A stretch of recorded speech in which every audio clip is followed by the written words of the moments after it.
Odd सतगुरु रामपाल जी परमेश्वर जी की जय हो। परम पिता परमात्मा सारी सृष्टि के रचनहार कुल मालिक असंख्य ब्रह्मांडों के स्वामी जगत गुरु तीनों लोकों में प्रवेश करके सबका भरण पोषण करने वाले राजाधिराज आत्माधार नाथों के नाथ देवों के देव महादेव सर्वेश्वर महेश्वर मृत्युंजय अजरो अमर आदि अनादि सनातनी प्रभु जगत पिता जगदीश्वर श्री श्री 1008 की उपाधि के वास्तविक अधिकारी अकाल मूर्त शब्द स्वरूपी राम वासुदेव सर्वगतम ब्रह्म परम पूज्य प्रथम पूज्य परम संत परम पुरुष परम धनी परम दयालु सत्य कबीर हक्का कबीर अल्लाहु अकबर बाखबर अल्लाह ताला जगत के तारणहार जगत के मुक्तिदाता जगत के जगन्नाथ हारे के सहारे हिंदुओं के राम मुसलमानों के अल्लाह सिखों के वाहिगुरु ईसाइयों के मसीह दया के सागर दयानिधि करुणा के सागर करुणानिधि स्वयंभू परिभू संकट मोचन कष्ट हरण मंगल करण दुख भंजन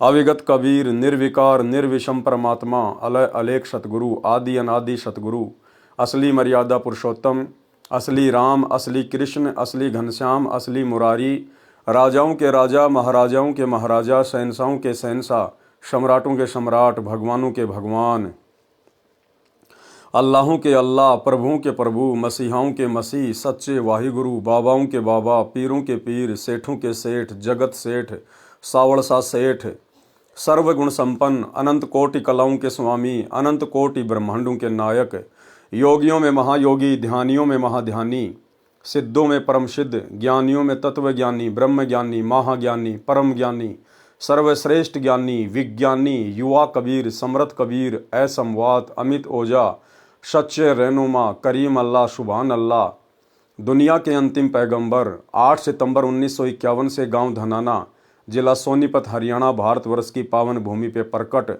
रियल कल की भगवान श्री नारायण साकार हरि शब्द स्वरूपी राम संत श्रोमणी सतगुरु रामपाल जी परमेश्वर जी के चरण कमल में साध संगति से जुड़े हुए हम सभी देश विदेश में बैठे हुए सत्सेवक भाई बहनों की तरफ से अनंत कोटि दंडवत प्रणाम। सत्साई भाई और बहनों, दया परमपिता परमेश्वर जी की, सारी सृष्टि के पालनकर्ता की, सारी सृष्टि के रचयिता की, सारी सृष्टि के सृजनहार की सतगुरु रामपाल जी परमेश्वर जी की, यही वो परमेश्वर है जिसे हिंदू अपना भगवान कहते हैं। यही वो परमेश्वर है जिसे मुसलमान अपना अल्लाह कहते हैं। और यही वो परमेश्वर है जिसे ईसाई अपना मसीहा और सिख भाई अपना वाहे गुरु कहते हैं। और जितने भी व्यक्ति जिनको भी अपना इष्ट मानकर पूजते हैं, माई मसाणी सेठ शीतला भैरव भूत हनुमंत या अन्य देवी देवता, उन देवी देवताओं के रूप में भी उन आत्माओं की रक्षा और सुरक्षा उनके संस्कार आधार से यही परमपिता परमेश्वर सतगुरु रामपाल जी भगवान करते हैं। तो आज आप और हमारा सौभाग्य है कि जिस समय वो परमात्मा इस कलयुग की बिचली पीढ़ी में 8 सितंबर 1951 के दिन सह शरीर प्रकट हुए गांव धनाना जिला सोनीपत हरियाणा में, हम आम लोगों की चरम दृष्टि को धोखा देते हुए, काल के साथ में आंख में चोली खेलते हुए एक माता के गर्भ से आने की लीला की। और आज परमेश्वर ने अपने तत्व ज्ञान से ये साबित कर दिया कि सतगुरु रामपाल जी के अलावा इस पूरी सृष्टि में अन्य कोई परमेश्वर नहीं है, अन्य कोई भगवान अल्लाह मौला नहीं है। ये स्वयं कबीर देव हैं, कबीर देव जो सतगुरु के चोले में धरती पे प्रकट हैं। हम आत्माओं को अपना तत्व ज्ञान दे रहे हैं, हमारे आत्म कल्याण के लिए चिंतित हैं। और वर्तमान में अपने मिशन के तहत, अपनी लीला के तहत सन 2014 से हिसार की छोटी जेल में बैठे हुए हैं। और समय आने पर, जो समय युग परिवर्तन का होगा, महाविनाश का होगा, जो समय 2028 निश्चित किया हुआ है भविष्य वक्ताओं ने भी और स्वयं पूर्ण परमेश्वर सतगुरु रामपाल जी ने भी अपनी ज्ञान गंगा पुस्तक में नास्त्रदमस की भविष्यवाणी में 2028 युग परिवर्तन का समय स्पष्ट रूप में लिखा हुआ है। तो उस समय भाई और बहनों, इसी परमेश्वर को, सतगुरु रामपाल जी को, जिन्हें दुनिया आज भूल बैठी है अपनी आध्यात्मिक अज्ञानता के चलते, इसी परमेश्वर को आने वाले युग परिवर्तन के समय में, जब हर प्रकार से देश दुनिया में त्राहिमाम मचा होगा, हर देश में युद्ध, गृह युद्ध, महायुद्ध जैसी स्थितियां, अन्य प्राकृतिक आपदाएं, बाढ़, भूकंप, अनावृष्टि, अतिवृष्टि, ओलावृष्टि, उस समय देश दुनिया के लीडर, देश दुनिया के नेता अपने आप को बचाने के लिए, अपने देश को बचाने के लिए, देशवासियों को बचाने के लिए इसी परमपिता परमेश्वर सतगुरु रामपाल जी के घुटनों में, इसी परमपिता परमेश्वर सतगुरु रामपाल जी के चरणों में अपने घुटने टेकेंगे और बाइज्जत अपने कंधों पर बैठाकर ढोल नगाड़े बजाते हुए स्वागत के साथ उन्हें हिसार जेल से बाहर लेके आएंगे। अन्यथा इस प्रकार से हिसार जेल में बैठे हुए सतगुरु रामपाल जी को ये दुनिया परमेश्वर के रूप में नहीं मानने वाली, नहीं जानने वाली। कुछ बड़ा होगा और इतना बड़ा होगा जो दुनिया वालों की कल्पना से बाहर है। उसके बाद किसी भी धर्म के मानने वाले को, आज चाहे वो कितना ही अपने आप में कट्टर बन के बैठा हो, सतगुरु रामपाल जी के अलावा दूसरा कोई परमात्मा, कोई भगवान, कोई गॉड, कोई अल्लाह, कोई वाहिगुरु दिखाई ही नहीं देगा। तो भाई और बहनों, आप और हमारा सौभाग्य है, दुनिया जिस कल की भगवान को यूट्यूब पर ढूंढ रही है, दुनिया भर के नकली कल की आए दिन अपने आप को कल की घोषित करते रहते हैं और यूट्यूब चैनल पर इंटरव्यू के दौरान अपनी बेइज्जती करवा करवा के अपने घर को लौट जाते हैं। वो रियल कल की भगवान स्वयं सतगुरु रामपाल जी हैं, स्वयं सतगुरु रामपाल जी, कल की यानी कलयुग का भगवान, जो कलयुग में अपनी लीला दुनिया को स्पष्ट रूप से दिखाएगा, अपनी पहचान पूरे विश्व में स्पष्ट रूप से करवाएगा, जो इस देश और दुनिया से जाति और धर्म का नामो निशान मिटा देगा।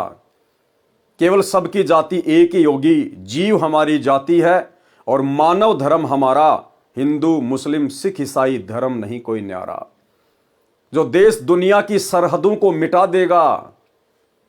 पूरे विश्व में जितने भी देश हैं, जितनी भी आर्मी लगी हुई है, ये परमेश्वर सारी सेना को वहां से हटवा देंगे, पूरे विश्व को एक कर देंगे। कोई किसी का दुश्मन नहीं होगा, कोई किसी का शत्रु नहीं होगा, कोई किसी की जमीन पर या देश पर किसी भी प्रकार का कोई आक्रमण नहीं करेगा, कब्जा नहीं करेगा। सभी को अपने परमपिता परमेश्वर का पता चल जाएगा, ये मनुष्य जन्म प्राप्त करने के मकसद का पता चल जाएगा कि ये मनुष्य जन्म हमें इन जमीन के टुकड़ों के लिए मार काट करने के लिए नहीं मिला, ये मनुष्य जन्म हमें मोक्ष प्राप्ति के लिए मिला है। और मोक्ष प्राप्त करवाने वाला भगवान केवल सृष्टि में एक ही है, जो वर्तमान में हरियाणा में गांव धनाना, जिला सोनीपत में सतगुरु रामपाल जी के रूप में सशरीर प्रकट हैं। क्योंकि ये स्वयंभू परमात्मा है, ये किसी माँ के गर्भ से जन्म लेके नहीं आता। लीला ये परमात्मा कुछ भी कर सकता है, हम जीवात्माओं की चरम दृष्टि को धोखा देते हुए। लेकिन ये परमेश्वर था, परमेश्वर है और परमेश्वर रहेगा। तो आप और हम भाई बहनों का सौभाग्य, दुनिया जिसे ढूंढ रही है लेकिन आंखों के सामने है, पहचान नहीं रही, मान नहीं रही, और आप और हम भाई बहनों को उनकी शरण मिल चुकी है। हमें उस कल की भगवान की पहचान हो चुकी है। हम उसके चरणों में आकर समय रहते अपना बचाव कर रहे हैं, अपनी सुरक्षा कर रहे हैं, ताकि आने वाले विनाशकारी समय में हमारा बाढ़ भी बाका ना हो सके। तो ये आप और हमारा परम सौभाग्य है। तो भाई और बहनों, कबीर सागर के सरलार्थ के ऊपर वीडियो बनाने की श्रृंखला जारी है। इसी श्रृंखला में आज हमारा ये 43 नंबर का वीडियो है। प्रत्येक वीडियो में सतगुरुदेव भगवान हमें कुछ न कुछ शिक्षा अवश्य उपलब्ध करवाते हैं, जिस आध्यात्मिक गूढ़ जानकारी को जानकर समझकर आप और हमारा आत्मविश्वास, दृढ़ता गुरुदेव भगवान के चरणों में दृढ़ होती रहती है। तो चलिए आज हम आगे बढ़ते हैं। गुरुदेव भगवान के कर कमल से लिखित पवित्र पुस्तक कबीर सागर का सरलार्थ, पेज नंबर है 386, अध्याय जैन धर्म बोध का सारांश। यानी जैन धर्म की शुरुआत कहाँ से हुई है, किसने की थी, और जैन धर्म वर्तमान में क्या है, क्या उसमें मोक्ष प्राप्त किया जा सकता है या बिल्कुल पाखंड चल रहा है अन्य धर्मों की तरह। कुछ विस्तृत जानकारी और संक्षेप में गुरुदेव भगवान हमें उपलब्ध करवा रहे हैं। अध्याय जैन धर्म बौद्ध का सारांश। कबीर सागर में 31वां अध्याय जैन धर्म बौद्ध, पेज नंबर 45, 1389 पर है। परमेश्वर कबीर जी ने जैन धर्म की जानकारी इस प्रकार बताई है। अयोध्या का राजा नाभिराज था, उसका पुत्र ऋषभ देव था जो अयोध्या का राजा बना। हिंदू धर्म से संबंधित भाई बहनों को केवल नॉर्मल सी जानकारी है कि पहले राजा खड़ग था, फिर राजा दलीप था, फिर राजा दशरथ था, फिर उसका बेटा रामचंद्र आया। बस केवल इतनी जानकारी है। गुरुदेव भगवान कह रहे हैं कि अयोध्या का राजा नाभिराज था। नाभिराज, उसका पुत्र था ऋषभदेव। ऋषभदेव जो सतयुग में अयोध्या का राजा बना। जिस समय श्री रामचंद्र जी के दादा परदादाओं का जन्म भी नहीं हुआ था, उस समय ऋषभदेव अयोध्या का राजा था। जिस ऋषभदेव को जैन धर्म का प्रथम तीर्थंकर माना जाता है, वो है ऋषभदेव। जो ऋषभदेव फिर आगे चलकर अयोध्या का राजा बना था। अयोध्या का राजा नाभिराज था, उसका पुत्र ऋषभदेव था जो अयोध्या का राजा बना। धार्मिक विचारों के राजा थे, जनता के सुख का विशेष ध्यान रखते थे। 2 पत्नी थी, कुल 100 पुत्र तथा 1 पुत्री थी। बड़ा पुत्र भरत था। कबीर परमेश्वर जी अपने विधान अनुसार अच्छी आत्माओं को मिलते हैं। उसी गुण अनुसार ऋषभदेव के पास एक ऋषि रूप में गए, अपना नाम कबीर ऋषि बताया, उनको आत्मबोध कराया, शब्द सुनाया। मन तू चल रे सुख के सागर, जहां शब्द सिंधु रत्नागर, जो आप जी ने पढ़ा आत्मबोध के सारांश में, पेज नंबर 373, 374 पर। देखो भाइयों और बहनों, परमेश्वर की पहचान हमने करनी पड़ेगी। परमेश्वर केवल संकेत ही करेगा कि वर्तमान में आपके गुरुदेव भगवान कौन हैं, आपके सतगुरु कौन हैं। क्या कह रहे हैं परमात्मा कि जब राजा ऋषभदेव को कबीर परमात्मा मिले, अपना नाम बताया कबीर ऋषि, उनको आत्मबोध कराया और फिर क्या बताया, उनको शब्द सुनाया। राजा ऋषभदेव को कबीर परमेश्वर ने एक शब्द सुनाया। कौन सा शब्द? मन तू चल रे सुख के सागर, जहां शब्द सिंधु रत्नागर। अब ये बात भला कौन से शास्त्र में लिखी हुई है? ये बात ना तो आपको जैन धर्म के किसी भी शास्त्र में मिलेगी, ना हिंदू धर्म के किसी शास्त्र में मिलेगी, ना अन्य किसी धार्मिक पुस्तक में मिलेगी। ये बातें कौन बता सकता है कि जब कबीर परमात्मा सतयुग में राजा ऋषभदेव को मिले भक्ति समझाने के लिए, आत्मबोध करवाने के लिए, तो उन्होंने क्या सुनाया था, कौन सा शब्द गाकर सुनाया था? ये गूढ़ जानकारी केवल वही बता सकता है जो सतयुग में राजा ऋषभदेव को कबीर ऋषि के नाम से मिला था। तो कौन बता रहे हैं आज? सतगुरु रामपाल जी। कौन हुए सतगुरु रामपाल जी? स्वयं कबीर परमेश्वर। शब्द सुनाया, मन तू चल रे सुख के सागर, जहां शब्द सिंधु रत्नागर, जो आप जी ने पढ़ा आत्मबोध के सारांश में, पृष्ठ 373, 374 पर, यानी पिछले वीडियो में। यह सत्संग सुनकर राजा ऋषभदेव जी की आत्मा को झटका लगा, जैसे कोई गहरी नींद से जागा हो। ऋषभदेव जी के कुल गुरु जो ऋषिजन थे, उनसे परमात्मा प्राप्ति का मार्ग जानना चाहा। उन्होंने ओम नाम तथा हठयोग करके तप करने की विधि दृढ़ कर दी। राजा ऋषभदेव को परमात्मा प्राप्ति करने तथा जन्म मरण के दुखद चक्कर से छूटने के लिए वैराग्य धारण करने की ठानी। अपने बड़े बेटे भरत जी को अयोध्या का राज्य दे दिया। ये रामचंद्र जी का भाई था भरत, वो अलग है, वो तो त्रेता में हुआ है। ये सतयुग की बातें चल रही है। अपने बड़े बेटे भरत जी को अयोध्या का राज्य दे दिया तथा अन्य पुत्रों को भी अन्य नगरियों का राज्य प्रदान करके घर त्याग कर जंगल में चले गए। परमेश्वर कबीर जी भी जंगल में गए। परमेश्वर कबीर जी जंगल में ऋषभदेव जी से फिर मिले और कहा कि हे भोली आत्मा, आसमान से गिरे और खजूर पर अटके, ये वाली बात चरितार्थ कर दी। यानी परमेश्वर ने कहा कि देख, मैं तेरे को मिला था, कबीर ऋषि के रूप में तेरे पास में आया था, मैंने तेरे को आत्मबोध कराया था, तेरे को सतलोक की जानकारी दी थी, तेरे को मैंने असली भक्ति बताई थी, और अब तू अपने कुल गुरुओं के चक्कर में आकर, उन नकली ऋषियों के चक्कर में आकर, जो केवल अपना पेट भरने के लिए, तेरे से दान दक्षिणा लेने के लिए तेरे को गुमराह करके बैठे हुए हैं, तो उनके चक्कर में आ गया और हमारी वाली भक्ति को त्याग दिया, तूने छोड़ दिया। और ये डले ढोने के लिए, ये व्यर्थ की साधना करके अपना जीवन बर्बाद करने के लिए तू राज्य त्याग कर वैराग्य धारण करके जंगल में भटक रहा है। लेकिन परमेश्वर ने बताया कि वो ऋषभ देव इस कदर उन गुरुओं के द्वारा भ्रमित हो चुका था कि उसने परमात्मा की एक भी बात नहीं मानी और परमात्मा वहां से चले गए। राज्य त्याग कर जंगल में निवास किया, परंतु साधना पूर्ण मोक्ष की प्राप्त नहीं हुई। ये तो जन्म मरण का चक्कर में रहने वाली साधना आप कर रहे हो। मेरे पास सत्य साधना है, आप मेरे से दीक्षा ले लो, आपका जन्म मरण सदा के लिए समाप्त हो जाएगा। तो ऋषभ देव जी ने क्या कहा? ऋषभ देव जी अपने गुरु जी के बताए मार्ग को पूर्ण रूप से सत्य मान चुके थे। उन नकली ऋषियों के द्वारा बताए गए भक्ति मार्ग को सत्य मान चुके थे। इसलिए उन्होंने कभी ऋषि की बातों पर विशेष ध्यान नहीं दिया। ध्यान देना भक्तों पॉइंट के ऊपर, इसलिए उन्होंने कभी ऋषि की बातों पर विशेष ध्यान नहीं दिया, यानी परमात्मा की बातों पर विशेष ध्यान नहीं दिया। प्रभु कबीर देव चले गए। भाई और बहनों, ये नियम है परमात्मा का, क्योंकि काल के साथ परमेश्वर का एग्रीमेंट है, उनका वचन है। काल ने कहा था कि आप नीचे जाओगे, अपना ज्ञान प्रचार करोगे, आत्माओं को सतलोक की जानकारी दोगे, सत भक्ति बताओगे। हे प्रभु, जो आपके ज्ञान को स्वीकार करे, आप केवल उन्हीं को सतलोक लेकर जाना, और जो आपके ज्ञान को स्वीकार ना करे, आपकी मर्यादा में आके जो भक्ति ना निभाए, आपकी भक्ति को हल्के में ले, आपकी मर्यादाओं को तोड़े, आप उसको जबरदस्ती सतलोक ना लेकर जाना। तो परमेश्वर ने कहा तथास्तु, ऐसा ही करूंगा।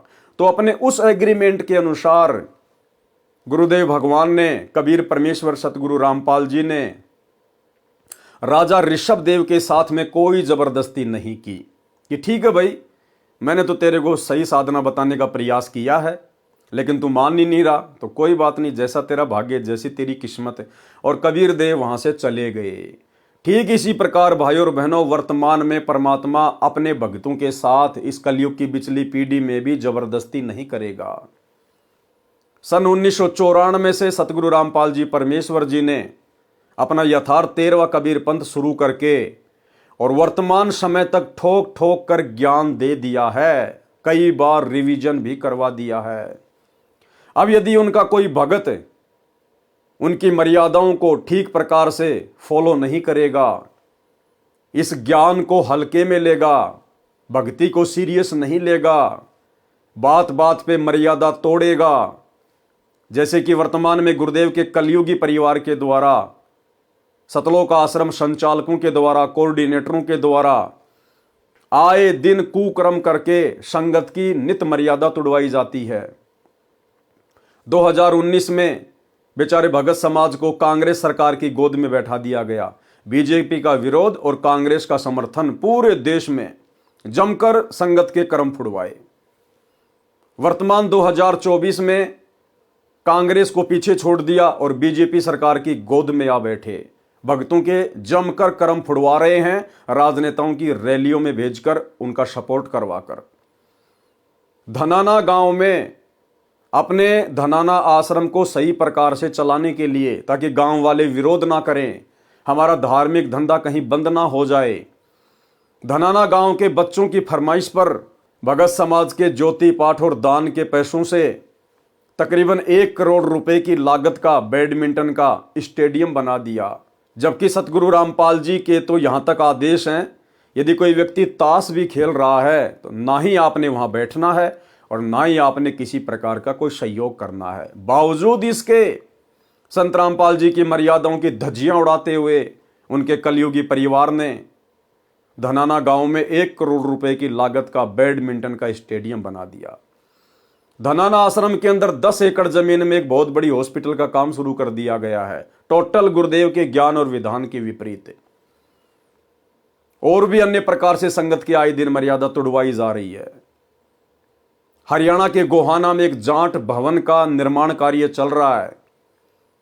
ऊपर का 5वां फ्लोर बनाने का पूरा जिम्मा सतगुरु रामपाल जी के बड़े बेटे वीरेंद्र पाल ने ले लिया, जिसमें तकरीबन 1 करोड़ रुपए की लागत लगेगी।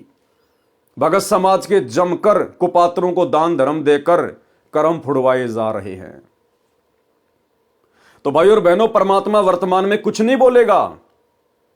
अगर आपने अपने गुरुदेव को भगवान मान लिया, परमात्मा मान लिया, तो परमात्मा अंतर्यामी होता है। हम रोज संध्या आरती में पढ़ते हैं लास्ट में, अंतर्यामी एक तुम आत्म के आधार, और जो तुम छोड़ो हाथ तो मोए कौन उतारे पार। तो हमारे गुरुदेव भगवान अंतर्यामी हैं, क्योंकि ये परमेश्वर हैं। इन्हें सब कुछ दिखाई दे रहा शीशे की तरह कि मेरी संगत में कौन मर्यादा तोड़ रहा है और कौन मेरे वचनों पर चल रहा है। लेकिन ये परमेश्वर एक आम संत की लीला करते हुए जैसे उन्हें कुछ पता ही नहीं है, जैसा उनको हिसार जेल में जाकर बताया जाता वे वैसा ही करते हैं, वे वैसा ही जवाब देते हैं। और परमेश्वर कुछ नहीं कह रहा अपने परिवार को, किसी भी प्रकार की उन्हें डांट नहीं मार रहा, उन्हें कोई भला बुरा नहीं कह रहा। हाँ, बीच बीच में हिसार जेल से आने वाले सत्संगों में इनकी नालायकियों का, इनके मनमाने आचरण का, इनकी बकवादों का वे संगत को समझाने की दृष्टि से संकेत अवश्य करते हैं। जैसा कि ऑडियो नंबर 67 में सतगुरु रामपाल जी ने स्पष्ट कर दिया कि आश्रम से जुड़े हुए भगत बिल्कुल भी मर्यादा में नहीं है, जगत वालों से भी गए गुजरे हैं, जगत वालों से भी गए गुजरे, अपनी गुरु बहनों को भी नहीं छोड़ रहे, उनके साथ में भी घटिया हरकतें, गंदी हरकतें कर रहे हैं। और स्पष्ट कर दिया गुरुदेव ने कि तुम पक्के काल के एजेंट बन चुके हो, पक्के काल के एजेंट। ये 2 मिनट की ऑडियो सुन लीजिए। विचार करना हो कि हम कौन है, कहां से आए। आपस में खेचातानी रखते हो अभी भी भगत हो गए। अच्छे इंसान तो जगत वाली गुनाह करते हैं, ऐसा जैसे भगत कर रही है। अच्छे इंसान तो जगत वाली गुनाह करते हैं, ऐसा जैसे भगत कर रही है। अच्छे इंसान तो जगत वाली गुनाह करते हैं, ऐसा जैसे भगत कर रही है। किसी को छोटी सी सेवा दे देते, कोऑर्डिनेटर बना दिया, उन्होंने सोचा मैं खुदा बन गया। और इतना शिक्षा तो करें, मजदूर बनो सीखो, मजदूर। और कई देखा है कि कोऑर्डिनेटर या जिसकी जो भी व्यवस्था लगाई जाए तो व्यवहार भी ठीक नहीं करते, धमकान लग जाते, कुरकान लग जाते। और कुछ ऐसी भी शिकायतें आई हैं जो बहन बेटियों के साथ गलत मैसेज भी डालते हैं। तो वो दुष्ट लोग ना तो कोऑर्डिनेटर के योग्य है, ना वो भगत के योग्य। और कुछ ऐसी भी शिकायतें आई हैं जो बहन बेटियों के साथ गलत मैसेज भी डालते हैं। तो वो दुष्ट लोग ना तो कोऑर्डिनेटर के योग्य है, ना वो भगत के योग्य। और कुछ ऐसी भी शिकायतें आई हैं जो बहन बेटियों के साथ गलत मैसेज भी डालते हैं। तो वो दुष्ट लोग ना तो कोऑर्डिनेटर के योग्य है, ना वो भगत के योग्य। तो ऐसा तो संगत माई कुसंगत उतरेगी, और ऐसी कुसंगत होगी फिर हम रखेंगे नहीं उसको खेत में। किसान उस कुबाड़ को पाड़ कर खेत से बाहर फेंक देता है, तो उसको आप मिशन से निकाल दिया जाया करेगा।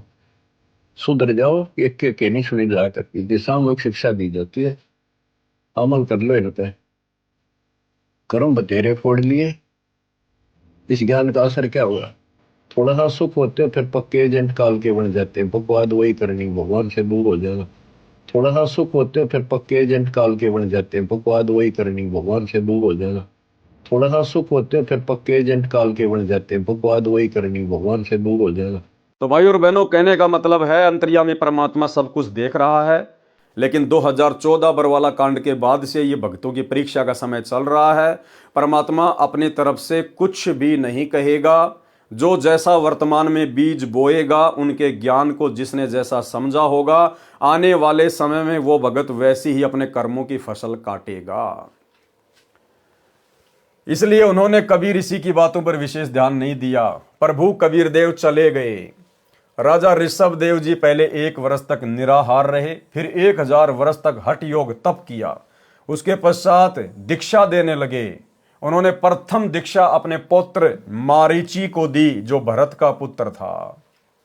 मारीची वाला जीव ही आगे चलकर 24वें तीर्थकर बने, जिनका नाम महावीर जैन था। यानी राजा ऋषभदेव का पुत्र था भरत, और भरत का जो बेटा था मारीच, वही आत्मा इस कलयुग में आगे चलकर जैन समाज के जो 24वें तीर्थंकर हैं महावीर जैन, वो बने। मारीच वाला जीव ही आगे चलकर 24वें तीर्थंकर बने, जिनका नाम महावीर जैन था। राजा ऋषभदेव जी यानी प्रथम तीर्थंकर जैन धर्म के प्रवर्तक से दीक्षा प्राप्त करने के पश्चात मारीची जी वाला जीव 60 करोड़ बार गधा बना। यानी वो मारीच वाली आत्मा, राजा ऋषभदेव के पुत्र वाली आत्मा, जो आगे चलकर महावीर जैन बना था, वो महावीर जैन बनने से पहले वो आत्मा, वो जीव क्या क्या बना। मारीची जी वाला जीव 60 करोड़ बार गधा बना, 30 करोड़ बार कुत्ता बना, करोड़ों बार बिल्ली, करोड़ों बार घोड़ा, करोड़ों बार नपुंसक, करोड़ों बार वैश्या तथा पेड़ आदि के जन्मों में कष्ट उठाता रहा। कभी कभी राजा बना और 80 लाख बार देवता बना तथा नरक भी भोगा, और फिर ये उपरोक्त दुख भोगकर महावीर जैन भगवान बना। महावीर जैन की आत्मा क्या क्या बनी, ये जैन समाज के भाई और बहनों को विचार करना चाहिए। जिसे आप अपना भगवान मान के पूज रहे हो, अपना तीर्थंकर मान के पूज रहे हो, जिनकी साधना करने से आप अपने आप को मोक्ष प्राप्त मान रहे हो। अरे मारीची वाली आत्मा को किसने नाम दिया था? राजा ऋषभदेव ने। और आगे देखना राजा ऋषभदेव की कैसे दुर्गति से मौत हुई, जलकर मौत हुई, जलकर। अंत में वो इस कदर वैराग्य में आ गया था, उसने कपड़े पहनने भी छोड़ दिए, नंगा घूमा करता था, नंगा। उसको सुध बुध नहीं रही अपनी, और मुंह के अंदर एक पत्थर डाल लिया और जंगल में भटकता रहता था पागलों की तरह। एक समय जंगल में आग लग गई, उस आग में जल के और दर्दनाक अकाल मौत मरा ऋषभदेव, जैन धर्म का प्रथम तीर्थंकर। तो फिर महावीर जैन क्या होंगे? महावीर जैन के पास में क्या भक्ति होगी, क्या साधना होगी? और महावीर जैन ने तो फिर आगे चलकर जैन धर्म में 363 पाखंड मत चलाए, 363 पाखंड। जैन धर्म वालों की खुद की पुस्तक आओ जैन धर्म को जाने, उसमें स्पष्ट तौर पर लिखा हुआ है। मारीची जी वाला जीव 60 करोड़ बार गधा बना, 30 करोड़ बार कुत्ता बना, करोड़ों बार बिल्ली, करोड़ों बार घोड़ा, करोड़ों बार नपुंसक, करोड़ों बार वैश्या तथा वृक्षों आदि के जन्मों में कष्ट उठाता रहा। कभी कभी राजा बना और 80 लाख बार देवता बना तथा नरक भी भोगा, और फिर से उपरोक्त दुख भोगकर महावीर जैन भगवान बना। नंगे रहते थे कौन? ऋषभदेव जी नंगे रहते थे। श्री महावीर जैन जी के जीव ने 363 पाखंड मत चलाए, और महावीर जैन जी भी नंगे ही रहा करते थे। भोगेगा अपना किया रे। एक समय महावीर जैन वाला जीव यानी मारीची वाला जीव राजा था। अब गुरुदेव भगवान हमें महावीर जैन का एक जीवन बता रहे हैं कि भगवान महावीर बनने से पहले वो एक राजा था। और ध्यान से सुनिए भाई और बहनों, ये कथा हमें बहुत गहरी शिक्षा देगी।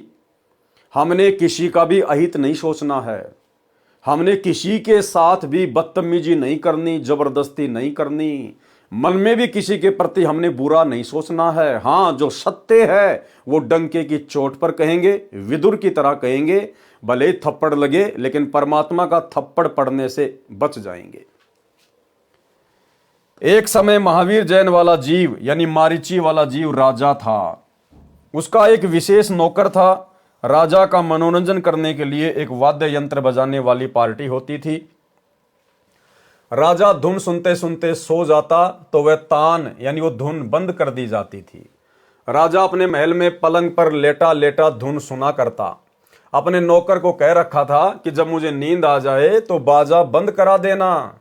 एक दिन नौकर आनंद मगन होकर धुन सुनने में लीन हो गया। उसको पता ही नहीं चला कि राजा कब सो गए। शोर से राजा की निंद्रा भंग हो गई। राजा जब उठा तो मंडली बाजा बजा रही थी। राजा को गुस्सा आया, उस नौकर को दंडित करने का आदेश सुना दिया कि इसने मेरे आदेश को अनसुना किया है, इसके कानों में कांच पिघलाकर गरम गरम डालो। नौकर ने बहुत प्रार्थना की, क्षमा कर दो, आगे से कभी ऐसी गलती नहीं करूंगा। परंतु अहंकार वश राजा ने उसकी एक नहीं सुनी और सिपाहियों ने उस नौकर को पकड़कर जमीन पर लेटाकर दोनों कानों में पिघला हुआ गर्म कांच यानी शीशा डाल दिया। नौकर की चीख हृदय विदारक थी। महीनों तक दर्द के मारे रोता रहा। उसके बाद समय आने पर राजा का देहांत हुआ, यानी महावीर जिस जन्म में राजा था, समय आने पर फिर वो राजा वाला शरीर भी छूट गया, यानी राजा भी मरा। समय आने पर राजा का देहांत हुआ। फिर वही जीव, यानी वही महावीर जैन वाली आत्मा, फिर वही जीव महावीर जैन रूप में जन्मा। घर त्याग कर जंगल में साधना करने लगा। उसी क्षेत्र में एक व्यक्ति अपनी गायों को घास चराने ले जाता था। दोनों में मित्रता हो गई। वह व्यक्ति गांव से भोजन ले आता था, महावीर जी को खिलाता था। एक दिन उस गोपाल को किसी कार्यवश घर जाना पड़ा, तो उसने साधक से कहा, यानी महावीर जैन से कहा कि मेरे को गांव जाकर आना है, आप मेरी गायों का ध्यान रखना, कहीं गुम ना हो जाए। महावीर जी ने आश्वासन दिया कि आप निश्चिंत होकर जाओ, मैं ध्यान रखूंगा। महावीर जी साधना करने लगे, उनको ध्यान नहीं रहा। गायें दूर जंगल में चली गई। जब वह ग्वाला आया और साधक से पूछा कि मेरी गायें कहाँ हैं, तो साधक निरुत्तर हो गए और कारण बताया कि मैं साधना में लगा था और ध्यान नहीं रहा। ग्वाले को पता था कि गायें जंगल में गहरा जाने के पश्चात जीवित नहीं बचती, क्योंकि वहां शेर, चीते आदि खूंखार जानवर बहुत संख्या में रहते थे। अपने धन की हानि का कारण साधक को मानकर, यानी महावीर जैन को मानकर, बांस की लाठी को तोड़कर उससे पतली पतली दो टुकड़ी 2 इंच लंबी लेकर साधक को पकड़कर, यानी महावीर जैन को पकड़कर बलपूर्वक जबरदस्ती धरती के ऊपर गिराकर दोनों कानों में वे टुकड़ी ठोककर अंदर तोड़ दी। भाइयों और बहनों, वो ग्वाला वही नौकर था जिस नौकर के कानों में गरम गरम शीशा पिघलाकर, और महावीर जैन ने जब वो राजा था एक जन्म में, उस नौकर के कानों में डलवाया था। परमात्मा कहते हैं, बदला कहीं ने जात है 3 लोक के माही। तुमने उस दरगाह का महल नहीं देखा, धर्मराज के तिल तिल का लेखा। साधक बुरी तरह से चिल्लाता रहा, महावीर जैन बुरी तरह से चिल्लाता रहा। वह ग्वाला चला गया, फिर उधर कभी नहीं गया। 1 महीने के पश्चात दैव योग से एक वैद्य किसी औषधि की खोज करता करता गया, तो महावीर जैन की पीड़ा का पता चला। अब भाइयों और बहनों, वो दैव योग क्या था? स्वयं कबीर परमात्मा सतगुरु रामपाल जी, क्योंकि परमात्मा चाहने वाली आत्मा ही इस प्रकार की भक्ति करती हैं, तप करती हैं, जब तक उनको सत्य ज्ञान नहीं होता। तो अपनी आत्माओं की पीड़ा, उनका दर्द स्वयं कबीर परमात्मा ही सुनता है, वही परमेश्वर महसूस करता है। तो कबीर परमेश्वर सतगुरु रामपाल जी एक वैद्य का रूप बनाकर और जंगल में जड़ी बूटियां लेने के बहाने उस महावीर जैन के पास में पहुंच गए, और परमेश्वर ने उसकी वो लकड़ियां जो कानों में फंसा रखी थी, तोड़ रखी थी, परमेश्वर ने वो लकड़ियां निकाली, दवाइयां लगाई, औषधि लगाई, तब कहीं जाकर महावीर जैन धीरे धीरे धीरे धीरे ठीक हुआ। 1 महीने के पश्चात दैव योग से एक वैद्य किसी औषधि की खोज करता करता गया, तो महावीर जैन की पीड़ा का पता चला। उसने साधक के कानों से वे फाटकी निकाली, तो लकड़ी की सड़ी, यानी बांस के फटने से उसमें पतली पतली सुई जैसी नुकीली सीख बन जाती हैं, उनको सली कहते हैं। कानों को चीरती हुई बाहर आई, रक्त व मवाद की पिचकारी लगी और साधक की किलकारी निकली। महावीर जैन रोने लगा बुरी तरह से, यानी महावीर जी बुरी तरह चिल्लाए। वैद्य ने उपचार किया, कई महीनों में पीड़ा ठीक हुई, परंतु बहरे हो गए और मृत्यु हो गई। फिर अन्य जीवन भोग कर फिर महावीर जैन बने। उसके बाद वही आत्मा फिर कई जन्मों के बाद में और जैन समाज के 24वें तीर्थंकर महावीर जैन के रूप में उन्होंने जन्म प्राप्त किया। तो भाइयों और बहनों, कितनी गहरी शिक्षा है। ये वर्तमान में जितने भी भाई बहन हैं, किसी भी धर्म के हैं, और ये जो मांस खाते हैं किसी भी प्राणी का, किसी भी जीव का, क्योंकि सबके अंदर परमात्मा की आत्मा है, परमात्मा की रूह है, ये सूनी नहीं है। इनको आप ऐसे ना समझो कि इनका रखवाला कोई नहीं है, इन सब का रखवाला परमात्मा है। वो पल पल देख रहा है। और ये घटना जो अभी आपने पढ़ी, शिक्षा आपको मिल गई होगी। आज जो भी व्यक्ति जैसा भी कर्म कर रहा है, अगले जन्मों में कभी न कभी उस व्यक्ति को अपने उस कर्म का बदला अवश्य देना पड़ता है। आज जो व्यक्ति भले बकरे काट रहा है या बकरे खा रहा है, जितने उसने बकरे काटे हैं, जितने उसने बकरे खाए हैं, अगले जन्मों में वो बकरे बनेंगे इंसान। अगर काटा है तो बकरा बनेगा कसाई, और कसाई का इसी प्रकार से गला काटेगा। यदि कोई बकरा खाता है, मुर्गा खाता है, तीतर बटेर कोई भी जानवर खाता है, अगले जन्मों में वो व्यक्ति बनेगा पशु, जानवर। और जो वर्तमान में खा रहा है वो व्यक्ति फिर कसाई से इसी प्रकार से उनको कटवा कटवा के खाएगा। तो भाई और बहनों, ये भयंकर दुर्गति है। ये कर्मों का जो सिलसिला है ये बहुत भयंकर है। और इस कर्मों के सिलसिले को ना तो ब्रह्मा विष्णु महेश समाप्त कर सकते। ब्रह्मा विष्णु महेश के, इनके अवतारों के, राम और कृष्ण के खुद के कर्म भी नहीं कटते, इनको भोगने पड़ते हैं। फिर भला इनकी भक्ति साधना करने से हमारे कैसे कट जाएंगे। श्री रामचंद्र जी त्रेता युग में आए, उन्होंने पेड़ की ओट लेकर धोखे से सुग्रीव के भाई बाली की हत्या की। द्वापर युग में श्री रामचंद्र जी को वो बदला चुकाना पड़ा। द्वापर युग में श्री रामचंद्र जी जन्मे श्री कृष्ण जी के रूप में, और सुग्रीव का भाई बाली एक शिकारी के रूप में जन्मा। और अंत में उसी प्रकार जब श्री कृष्ण जी एक पेड़ के नीचे सोए हुए थे, पैर पे पैर रख के, उनके पैर में एक पदम था जो चमका करता था, और वो बाली जो शिकारी बना हुआ था वो जंगल में गया हुआ था, पूरा दिन उसको शिकार नहीं मिला। अंत में उसने देखा कि एक कोई वस्तु चमक रही है। झाड़ियां थी, पेड़ के पत्ते थे, तो उसने सोचा कि ये कोई जानवर है, कोई हिरण है, और इसकी आंख चमक रही है सूर्य के प्रकाश से, और यदि मैं आवाज करूंगा, शोर करूंगा, तो हो सकता है ये भाग जाएगा, और आज पूरा दिन हो गया, शिकार मुझे मिला नहीं। तो हिरण की आंख समझकर श्री कृष्ण जी के उस पदम वाले पैर में उस बाली वाली आत्मा ने, उस बालिया नाम के शिकारी ने तीर मार दिया, जहरीला, जहर से बुझा हुआ तीर। श्री कृष्ण जी की तड़प तड़प कर मृत्यु हो गई। तो जब ये तीन लोक के भगवान ही अपना कर्म नहीं काट सकते, तो अपने भक्तों का कहां से काट देंगे। तो भाई और बहनों, ये कुकर्म करने से बचिए। परमात्मा धरती पर है। आप ये जितने भी कुकर्म कर रहे हैं, आप अपनी अज्ञानता में कर रहे हैं। आप जिस भी धर्म से जुड़े हुए हैं, आपका जो भी धर्मगुरु है, उसको कंप्लीट ज्ञान नहीं है, उसको तत्व ज्ञान नहीं है, शास्त्रों की, धर्म की, कर्म की जानकारी नहीं है। वो केवल अपने स्वार्थ के लिए आपका गुरु बना बैठा है। ऐसे स्वार्थियों से, ऐसे नकलियों से बाहर निकलो। सतगुरु रामपाल जी के यूट्यूब पर सत्संग सुनो, और वही समय रहते इनके ज्ञान को स्वीकार करो, इनकी शरण में आ जाओ। अन्यथा ये बदला जो कर्म आज आप कर रहे हो, ये बहुत भयंकर तरीके से इनका निपटारा करना पड़ेगा, बहुत दुखी हो जाओगे।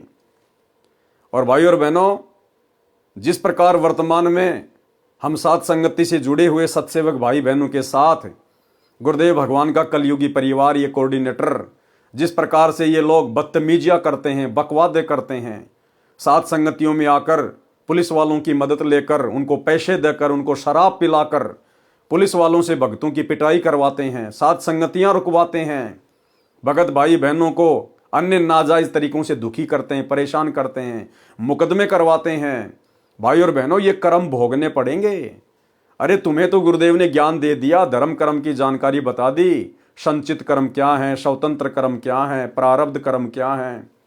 उसके बावजूद भी आप लोग बकवाद कर रहे हो, अपने गुरुदेव भगवान के यथार्थ मिशन में काल प्रेरणा से टांग अड़ा रहे हो। ये कर्म आप लोगों को आने वाले समय में इसी जन्म में भोगने पड़ेंगे, इसी जन्म में। ये विधान है परमात्मा का। ये भगवान, ये कबीर देव, सतगुरु रामपाल जी किसी का सागा नहीं है। आप रोजाना नित्य नियम करते हो, लेकिन वाणियों का ध्यान नहीं आपको, क्या बोल जाते हो, वाणियों का अर्थ क्या है। परमात्मा कहते हैं परम शक्ति संगीतम रिद्धि सिद्धि दाता सोही अविगत गुण अतीतम सत्य पुरुष निर्मोही।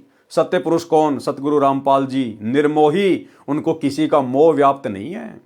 जैसा जीव करेगा वैसा ही परिणाम भोगना पड़ेगा। तो भाई अपनी दुर्गति मोल मत लीजिए जबरदस्ती। गुरुदेव भगवान से अपने कुकर्मों की माफी मांगिए। जो कुकर्म आप सतलोक आश्रमों से जुड़े हुए भाई बहनों ने, गुरुदेव भगवान के कलयुगी परिवार ने, इन कोऑर्डिनेटरों ने 2014 बरवाला कांड के बाद से भगत समाज की मर्यादा तोड़वाकर किया है और साध संगति से जुड़े हुए भाई बहनों को नाजायज परेशान करके किया है। आप लोगों ने तो अपने सिर पर पाप कर्मों की गठरी बांध ली है। हल्का करना चाहते हो तो फिलहाल समय है। गुरुदेव भगवान से क्षमा याचना मांग लो। इन बकवादों से दूर हट जाओ, इन आश्रमों से दूर हट जाओ। साथ संगति से जुड़कर ज्ञान को आधार बनाकर, गुरु को भगवान बनाकर और घर को आश्रम बनाकर भक्ति कर दो, वरना दुर्गति तुम्हारे दरवाजे पर दस्तक दे चुकी है। महावीर जैन जी ने 363 पाखंड मत चलाए, यानी मनमाना आचरण। महावीर स्वामी ने जो भक्ति बताई, जो आज वर्तमान में पूरा जैन समाज कर रहा है, उस भक्ति का किसी भी शास्त्र से कोई मेल नहीं है, केवल पाखंड है, पाखंड मत। महावीर जैन जी ने 363 पाखंड मत चलाए और खुद जैन धर्म की पुस्तक आओ जैन धर्म को जाने, उसमें स्पष्ट तौर पर लिखा हुआ है कि महावीर जैन ने 363 पाखंड मत चलाए। जो वर्तमान में जैन धर्म में पाखंड मत वाली साधना चल रही है, इस कथा से शिक्षा मिलती है। देखो क्या कह रहे हैं गुरुदेव भगवान, इस कथा से शिक्षा मिलती है, जो अपनी शक्ति का दुरुपयोग करके किसी को तंग करता है तो उसका बदला भी उसको कभी न कभी देना पड़ता है। तो भाई सतलोक आश्रम मैनेजमेंट हरियाणा ने अपनी शक्ति का नाजायज दुरुपयोग किया है, सत्सेवकों को दुखी करके, मार पिटाई करके, मुकदमे लगवा के। भाई भोगना पड़ेगा, ये परमात्मा का विधान है। इसलिए कभी अपनी शक्ति का दुरुपयोग ना करें। अब ऋषभ देव जी की कथा सुनाता हूं। ऋषभ देव निवस्त्र रहने लगे, नंगे होकर जंगल में घूमने लगे ऋषभ देव, क्योंकि उनको अपनी स्थिति का ज्ञान नहीं था। वे परमात्मा के वैराग्य में इतने मस्त थे कि उनको ध्यान ही नहीं था कि वे नंगे हैं। उनका ध्यान परमात्मा में रहता था।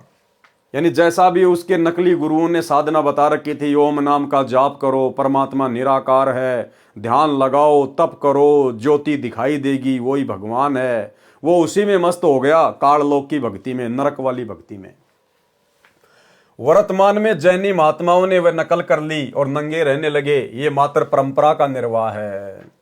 ये जैन समाज में जो लोग नंगे रहकर साधना करते हैं, जो इनके साधु हैं, ये वहां से ये रोग लगा है। अरे वो ऋषभ देव तो नंगा इसलिए रहता था क्योंकि वो तो एक प्रकार से पागल हो चुका था। वो तो काल की भक्ति के ऊपर आसक्त हो चुका था। उसको अपनी कोई शुद्ध बुद्धि नहीं थी, इसलिए वो नंगा होके घूम रहा था। अपनी तरफ से नहीं, उसको पता ही नहीं था कि मैंने कपड़े पहन रखे हैं कि नहीं पहन रखे हैं। जैसे एक पागल व्यक्ति की स्थिति हो जाती है। और वर्तमान के जैन साधुओं ने उसी बात को लेकर कि ऋषभ देव जी नंगे होकर जंगल में साधना करते थे, उसी बात को पकड़ लिया और पशु की तरह नंगे होके घूमते रहते हैं। शर्म भी नहीं है इनको। अरे अगर नंगे रहकर ही भगवान प्राप्ति होती है तो मेरे भाई ये जितने भी जानवर हैं, ये तो कभी जिंदगी में कपड़े पहनते ही नहीं। अरे तुम जैन धर्म के साधु महात्मा कम से कम अपने गुप्तांग के आगे वो पांख वगैरह तो कर लेते हो, वो चवर वगैरह तो तुम जो है लगा लेते हो। ये जानवर तो कुछ नहीं करते, ये तो पैदाइश ही नंगे हैं। तो ये तो तुमसे पहले मोक्ष प्राप्त करेंगे। अगर नंगा रहकर फिरने से ही भगवान मिलता है तो भाई ये पाखंड है, पाखंड, मनमाना आचरण है। इस प्रकार नंगा रहकर घूमने से परमात्मा प्राप्ति नहीं होती। हमें परमेश्वर ने मनुष्य जन्म दिया है, हम जानवर नहीं है, पशु नहीं है। और ये मनुष्य जन्म क्यों दिया है? ताकि हम जानवरों जैसी हरकतें ना करें। हमें परमेश्वर ने विशेष बुद्धि दी है। शरीर को ढकने के लिए परमेश्वर ने कपड़े बनवाए हैं। ये बुद्धि केवल इंसान के पास है और उसके बावजूद भी यदि जानबूझकर आप पशु तुल्य ही रहना चाहते हैं तो भाई ये तो आपकी अपनी मर्जी है। बाद में जाओगे कहां? जैसे ऋषभ देव जी गए वहीं तुम जाओगे। वर्तमान के जैनी महात्माओं ने वह नकल कर ली और नंगे रहने लगे। ये मात्र परंपरा का निर्वाह है। ऋषभ देव जी अपने मुख में पत्थर का टुकड़ा लेकर नग्न अवस्था में कुटक के जंगलों में दिन रात फिरते थे। एक बार बांसों के आपस में घिसने से जंगल में आग लग गई। दावानल इतनी भयंकर हुई कि सब जंगल जलकर राख हो गए। ऋषभ देव जी भी जलकर मर गए। अब बताओ, ऋषभ देव जैसी भक्ति वर्तमान में कोई भी जैनी नहीं कर सकता, कोई भी। और ऐसी भक्ति करते करते भी ऋषभ देव की ऐसी दुर्गति से मौत हुई। कौन चाहेगा ऐसी मौत?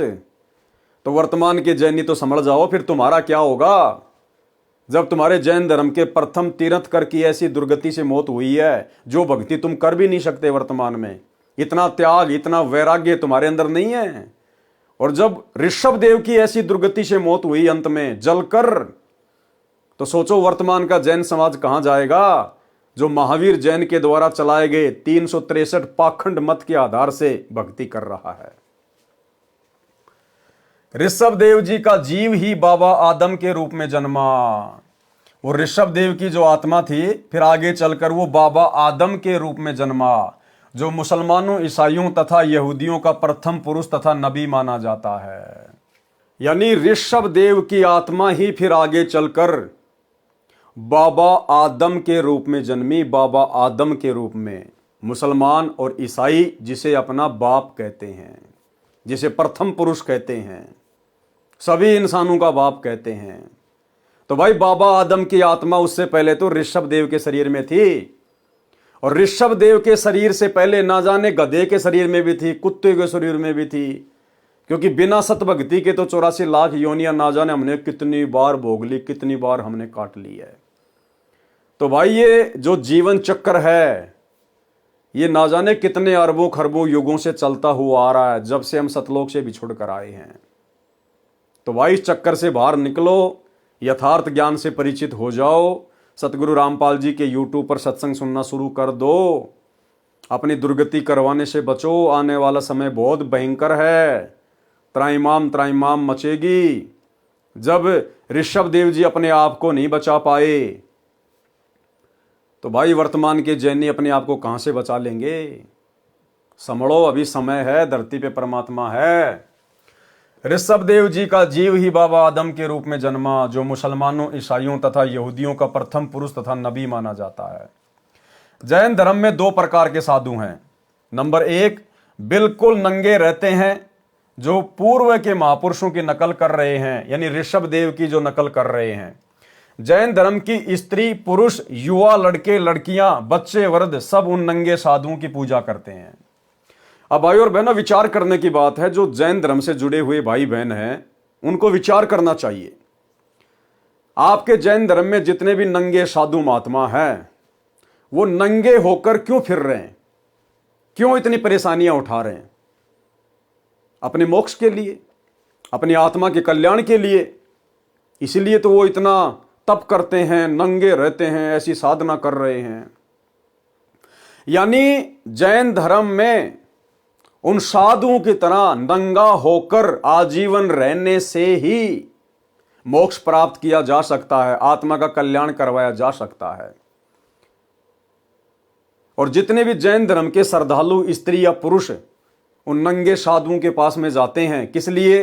अपनी आत्मा के कल्याण के लिए, अपना मोक्ष करवाने के लिए। तो भाइयों, तुम्हारा मोक्ष हो कैसे जाएगा?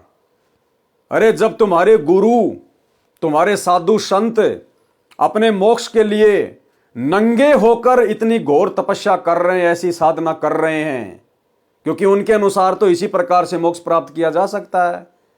तो भाई जैन धर्म की बाकी जो स्त्रियां हैं, जो पुरुष हैं, वो भाई जींस पहनने से, सफारी सूट पहनने से, माता बहनें साड़ी पहनने से, सलवार सूट पहनकर भक्ति करने से कैसे पार हो जाएंगी? अगर जैन धर्म के उन भक्तों को भी मोक्ष प्राप्त करना है तो भाई अपने साधु संतों की तरह नंगा होके रहना पड़ेगा, नंगा होके।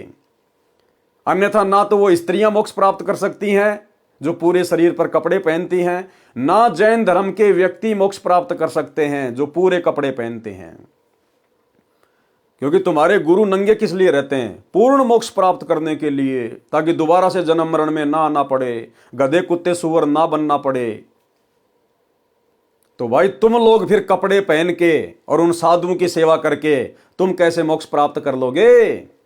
अरे विधि तो वही अपनानी पड़ेगी। अगर गुरु के पेट में दर्द है और गोली खाने से ठीक हुआ है, तो भाई चेले और चेलियों को भी गोली खानी पड़ेगी जब पेट में दर्द होगा। तो जिस प्रकार से नंगे होकर तुम्हारे गुरु भक्ति कर रहे हैं, आप जैन धर्म के स्त्री पुरुषों ने भी यदि मोक्ष प्राप्त करना है तो उनकी तरह आजीवन नंगा रह के ही भक्ति करनी पड़ेगी। अन्यथा भाई ढोंग कर रहे हो, पाखंड कर रहे हो, भक्ति का ड्रामा कर रहे हो, ऐसे परमात्मा नहीं मिलेगा। फिर बिल्कुल नंगे रहते हैं जो पूर्व के महापुरुषों की नकल कर रहे हैं। जैन धर्म की स्त्री पुरुष, युवा, लड़के लड़कियां, बच्चे, वृद्ध सब उन नंगे साधुओं की पूजा करते हैं। इनको दिगंबर साधु कहा जाता है। दिगंबर यानी जो शरीर पर वस्त्र नहीं पहनते उनको दिगंबर कहते हैं। इनमें स्त्रियों को साधु नहीं बनाया जाता। तो बताओ फिर स्त्रियां कैसे पार होंगी? विचारणीय विषय है कि क्या स्त्री को मोक्ष नहीं चाहिए? यदि आपका मार्ग सत्य है तो स्त्रियों को भी करो नंगा, निकालो जुलूस। सच्चाई को न मानकर मात्र परंपरा का निर्वाह करने से परमात्मा प्राप्ति नहीं होती। गुरुदेव भगवान लिख रहे हैं, क्या जैन धर्म की औरतों को मोक्ष नहीं चाहिए क्या? अगर चाहिए तो करो उनको भी नंगा और निकालो जुलूस सरेआम रोडों पर। क्योंकि तुम्हारे गुरु भी नंगे होके घूम रहे मोक्ष के लिए, तो जो साधना गुरु कर रहा है चेले चेलों ने भी तो वैसी करनी पड़ेगी। तो परमात्मा कह रहे हैं भैया फिर जैन धर्म की स्त्री और पुरुष सभी नंगे होकर और इसी प्रकार से चलो, ऐसी साधना करो जैसे तुम्हारे वो नंगे गुरु कर रहे हैं। दूसरे नंबर के जो साधु होते हैं जैन धर्म में वो हैं श्वेतांबर। दूसरे साधु श्वेतांबर हैं। वे सफेद वस्त्र, मुख पर कपड़े की पट्टी रखते हैं। इसमें स्त्रियां भी साधु हैं क्योंकि उनको कपड़े पहनने की छूट है, इसलिए औरतें भी साधु बन गई। अगर श्वेतांबर पंथ में कपड़े पहनने की छूट नहीं होती तो औरतें कभी भी साधु नहीं बनती। तो ये तो देखा देखी है, मनमाना आचरण है, पाखंड चल रहा है। मारीची जी के जीव ने प्रथम तिरंत कर ऋषभ देव जी से दीक्षा लेकर साधना की थी। जो ऋषभ देव जी की बताई साधना विधि थी, उसके परिणाम स्वरूप गधा, कुत्ता, घोड़ा, बिल्ली, धोबी, वैश्या का जीवन भोगा और स्वर्ग नरक में भटके। फिर महावीर जैन बने। महावीर जैन ने तो किसी से दीक्षा भी नहीं ली थी, यानी गुरु ही नहीं बनाया था महावीर जैन ने। उन्होंने तो मनमाना आचरण करके साधना की, जिसको गीता अध्याय 16 श्लोक 23-24 में व्यर्थ बताया है। कबीर जी ने कहा है कि गुरु बिन माला फेरते, गुरु बिन देते दान, और गुरु बिन दोनों निष्फल है। भाई पूछो वेद पुराण। इसी कारण से महावीर जी का मोक्ष संभव नहीं है। महावीर जी ने अपने अनुभव से 363 पाखंड मत चलाए जो वर्तमान में जैन धर्म में प्रचलित है। 363 प्रकार के पाखंड मत, यानी 363 प्रकार की उल्टी सीधी साधना भक्ति वर्तमान के जैनियों को बताकर वे चले गए। तो भाई वर्तमान का जैन समाज तो पूरी तरह से पाखंड के ऊपर बैठा हुआ, पाखंड के ऊपर। इस साधना से तुम्हारा 7 जन्म भी मोक्ष नहीं हो सकता। और भाई और बहनों, वर्तमान में महावीर जैन की नकल कर रहा है सतलोक आश्रम मैनेजमेंट हरियाणा। सतगुरु रामपाल जी के बेटा बेटी, भाई बंधु, रिश्तेदार, आश्रमों से जुड़े हुए कोऑर्डिनेटर क्या कह रहे हैं गुरुदेव? महावीर जी ने अपने अनुभव से, यानी जैसा भी उनको अनुभव हुआ, जो भी उनके अंदर काल प्रेरणा से विचार उत्पन्न हुए, महावीर जी ने अपने अनुभव से 363 पाखंड मत चलाए जो वर्तमान में जैन धर्म में प्रचलित हैं। सतगुरु रामपाल जी परमेश्वर जी के द्वारा पिछले 27 वर्षों से इतना अनमोल ज्ञान देने के बाद, इतना निर्मल ज्ञान देने के बाद दाना दाना गिना दिया उन्होंने। मोक्ष क्या है, मर्यादा क्या है, भक्ति क्या है, कर्म कुकर्म क्या है, लाभ हानि क्या होती है, सावधानियां क्या हैं। उसके बावजूद भी 2014 में उनके जेल जाने के बाद उनके कलयुगी परिवार ने, उनके बेटा बेटियों ने, इन कोऑर्डिनेटरों ने संगत में ना जाने सैकड़ों प्रकार के पाखंड मत चला दिए, सैकड़ों प्रकार के पाखंड मत। 2019 में कांग्रेस का समर्थन, कांग्रेस को वोट डलवा दिए। वर्तमान 24 में बीजेपी का समर्थन, बीजेपी को वोट डलवा दिए। धनाना गांव में 1 करोड़ रुपए की लागत से बैडमिंटन का स्टेडियम बना दिया।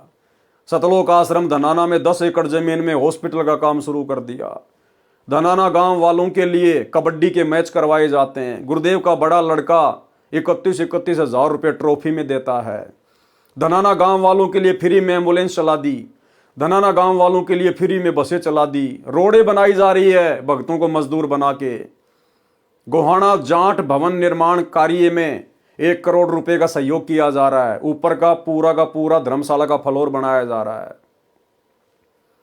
धनाना आश्रम के अंदर और अन्य आश्रमों के अंदर मिट्टी के गधे बना दिए, बैल बना दिए, गायें बना दी, कबीर जी का झोपड़ा बना दिया, मिट्टी खोद खोद के जेसीपी से पहाड़ बना दिए, जुलाहों का कुआं बना दिया, लहर तारा तालाब बना दिया, केवल संगत के मनोरंजन के लिए, संगत को खुश करने के लिए, संगत का मन बहलाने के लिए कि संगत आती रहेगी, हमें ज्योति पाठ और दान का पैसा देती रहेगी।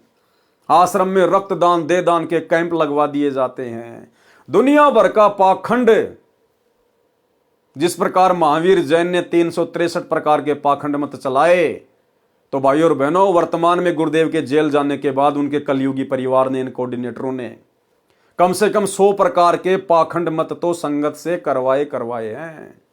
तो महावीर जैन में और सतगुरु रामपाल जी के कलयुगी काल प्रेरित परिवार में किसी प्रकार का कोई अंतर नहीं है। महावीर जी ने अपने अनुभव से 363 पाखंड मत चलाए जो वर्तमान में जैन धर्म में प्रचलित है। विचार करें महावीर जैन की आगे क्या दुर्दशा हुई होगी, इसी प्रकार इन आश्रम वालों की क्या दुर्दशा होगी। यह स्पष्ट है क्योंकि राजा ऋषभदेव वेदों अनुसार साधना करते थे। वही दीक्षा मारीची जी को दी थी। वेदों अनुसार साधना करने से मारीची वाले जीव को ऊपर लिखित लाभ हानि हुई, जन्म मरण जारी है। तो महावीर जी ने तो वेदों के विरुद्ध साधना विधि त्याग कर मनमान आचरण किया था। गुरु से दीक्षा भी नहीं ली थी। उनको तो शौपन में भी स्वर्ग नहीं मिलेगा, यानी सीधे नरक में गए हैं। महावीर जैन की आत्मा मरने के बाद सीधी नरक में गई है, फिर 84 लाख योनियों में। क्योंकि ये जो बातें बताई जा रही हैं किसी आम व्यक्ति, आम संत के द्वारा नहीं बताई जा रही। सभी आत्माओं के उत्पत्ति करता, सभी का लेखा जोखा रखने वाले, सभी के कर्मों का हिसाब किताब रखने वाले पूर्ण ब्रह्म परमात्मा कबीर देव सतगुरु रामपाल जी के द्वारा बताई जा रही हैं, लिखी जा रही हैं। उनको तो शौपन में भी स्वर्ग नहीं मिलेगा। अन्य वर्तमान के जैनी भाई बहनों को क्या मिलेगा? जैनी मानते हैं कि सृष्टि का कोई कर्ता नहीं है, कि इस दुनिया को बनाने वाला कोई भगवान नहीं है, कोई परमात्मा नहीं है। ये अनादिकाल से चली आ रही है। नर मादा के संयोग से उत्पत्ति होती है और मरते हैं। जैनी मूर्ति पूजा में विश्वास रखते हैं, किसी परमात्मा की मूर्ति नहीं रखते। जिनको हिंदू समाज प्रभु मानता है, जैसे श्री विष्णु जी, श्री शिव जी, श्री ब्रह्मा जी या देवी जी, ये अपने तीर्थंकर को ही प्रभु मानते हैं। उन्हीं की मूर्ति मंदिरों में रखते हैं। ओम मंत्र का स्वरूप तथा उच्चारण बिगाड़ कर ओंकार को रणोकार बनाकर जाप करते हैं। जो स्त्री या पुरुष श्वेतांबरों से दीक्षा लेता है, उनके सिर तथा दाढ़ी के बाल हाथों से नोच नोच कर उखाड़ते हैं। अब बताओ, ऐसे बाल खींच खींच के पाड़ने से भगवान मिलता है क्या? कौन से शास्त्र में लिखा हुआ है? अरे ऋषभ देव जो था वो तो एक प्रकार से पागल हो गया था। उसको तो वैराग्य हो गया था। उसको शुद्ध बुद्धि नहीं थी अपनी। नंगा होके घूमता था, अपने बाल वगैरह नोचता था, पाड़ता था, जैसे कोई पागल व्यक्ति ऐसी हरकतें करता है। तो वर्तमान का जो जैन समाज है, उन्हीं से शिक्षा लेकर कि हमारे जो प्रथम तीर्थकर थे उन्होंने इस प्रकार से भक्ति की थी और वैसी भक्ति करेंगे तो ही हमारा भला होगा। ना भला उनका हुआ, ना भला आपका होने वाला। उनके सिर तथा दाढ़ी के बाल हाथों से नोच नोच कर उखाड़ते हैं। महान पीड़ा होती है। भक्ति में शरीर को अधिक कष्ट देना लाभदायक मानते हैं। इस तरह की साधना तथा विधान निराधार तथा नरकदायक है। मोक्ष तो शौपन में भी नहीं है। मोक्ष तो शौपन में भी नहीं है। अगर इस प्रकार से बाल उखाड़ने से, अरे भाई, 2 औरतें किसी बात को लेके आपस में झगड़ने लगें और एक दूसरे के बालों को खींच खींच के नोच नोच के अगर पाड़ पाड़ के फेंकेंगी तो क्या उनका मोक्ष हो जाएगा? क्या ऐसा करने से क्या मोक्ष हो जाएगा? अरे भैया, इस प्रकार का त्याग तो बेचारे जानवर भी करते हैं। बकरा भी अपना गला कटवाता है। आप जैन समाज के लोग तो खाली अपने बाल ही नोच रहे हो, वो बकरा तो बेचारा अपनी गर्दन कटवा देता है।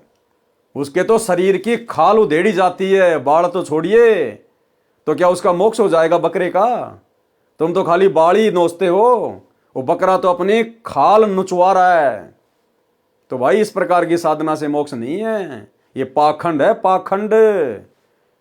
असली तीर्थकर धरती पर सतगुरु रामपाल जी के रूप में प्रकट है। यूट्यूब पर सत्संग सुनना शुरू कर दीजिए।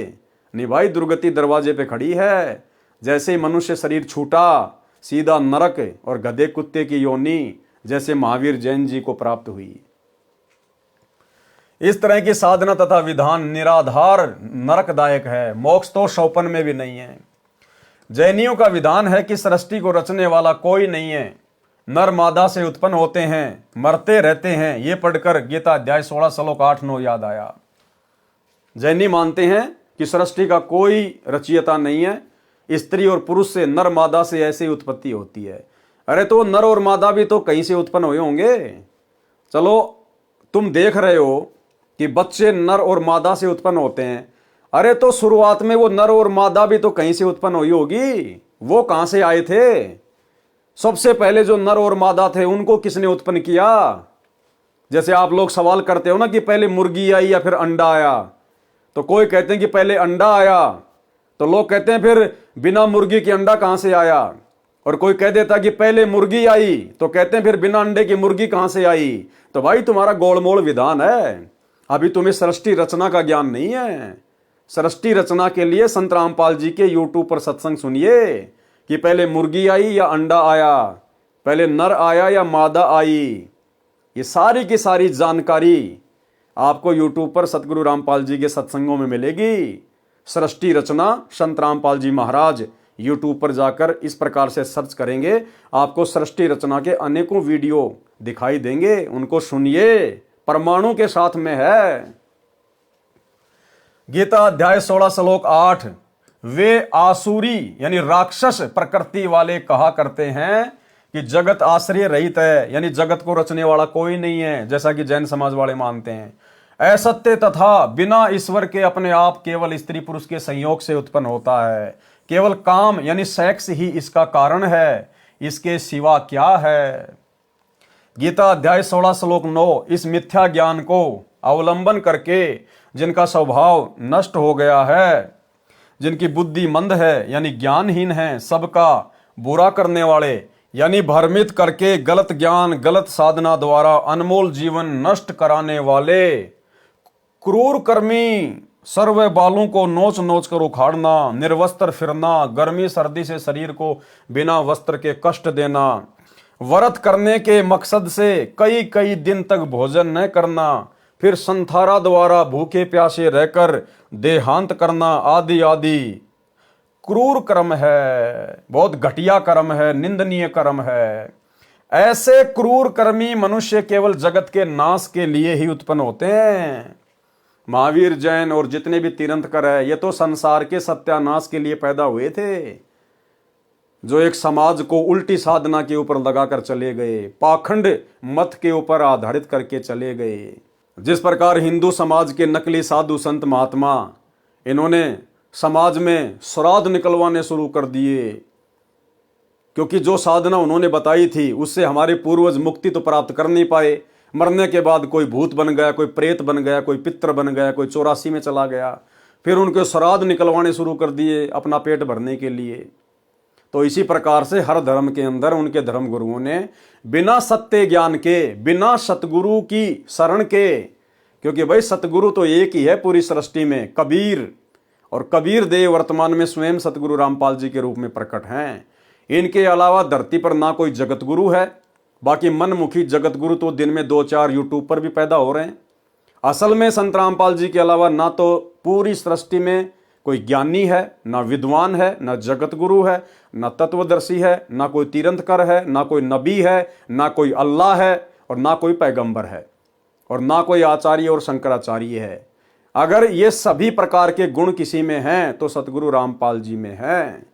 इसलिए अविलंब मनुष्य के चोले में आए हुए इस पूर्ण ब्रह्म परमात्मा को पहचान कर इनके YouTube पर सत्संग सुनकर, क्योंकि ज्ञान से ही ज्ञान होगा, घर बैठे कुछ पता नहीं चलेगा। आप अपने बच्चे को भी स्कूल भेजते हो ना, किस लिए? ज्ञान करवाने के लिए।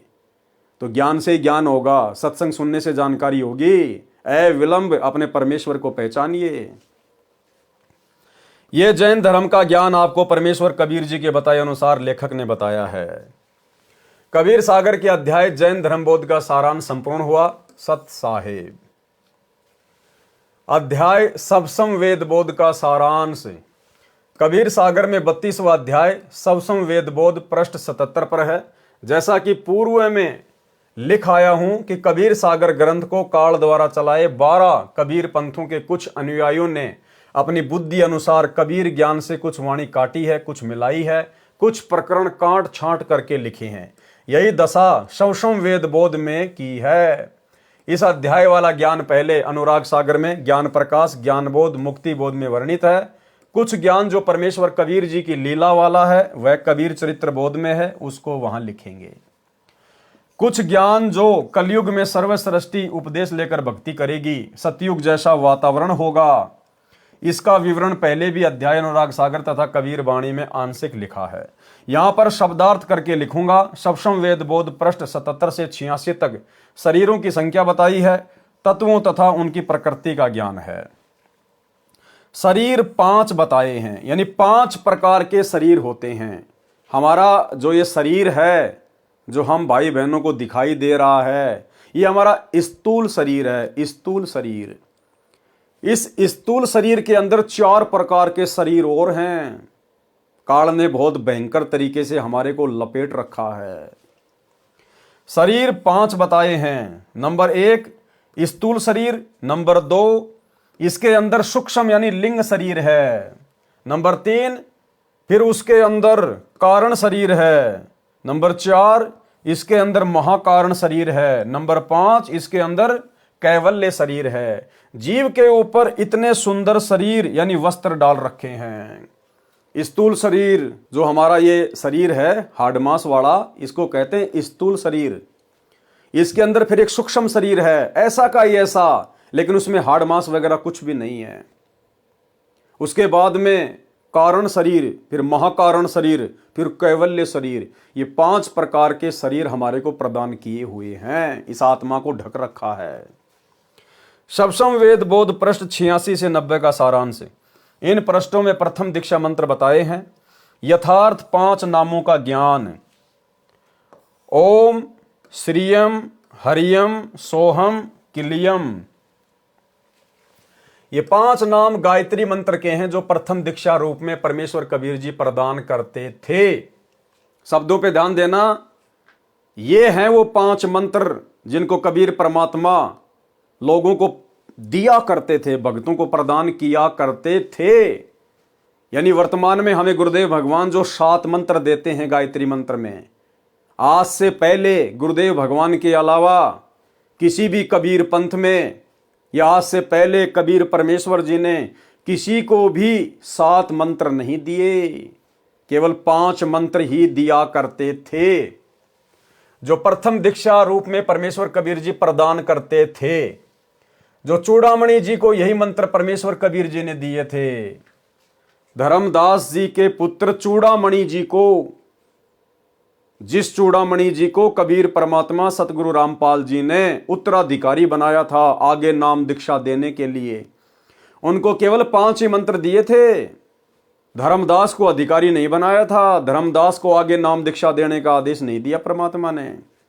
तो भाइयों और बहनों विचार करो, जो परमात्मा का अधिकारी था, उत्तराधिकारी था, जिसको परमात्मा आगे दीक्षा देने का आदेश दे रहे हैं, उस आत्मा को केवल 5 मंत्र ही दिए और आगे भी 5 मंत्र ही देने का आदेश दिया, सतनाम भी नहीं दिया। फिर भला धर्मदास को जो अधिकारी भी नहीं था, भला फिर उसको परमात्मा 7 मंत्र कैसे देते? धर्मदास को भला सार शब्द परमात्मा ने कैसे दिया होगा, जब चूड़ामणि को केवल 5 मंत्र की ही दीक्षा दी, ना सतनाम दिया, ना कोई सार नाम दिया, ना सार शब्द दिया। इसलिए भाइयों और बहनों, आज से पहले परमात्मा ने केवल एक उदाहरण के रूप में धर्मदास जी को पेश करके कि भाई ऐसे ऐसे 3 चरणों में दीक्षा दी जाती है।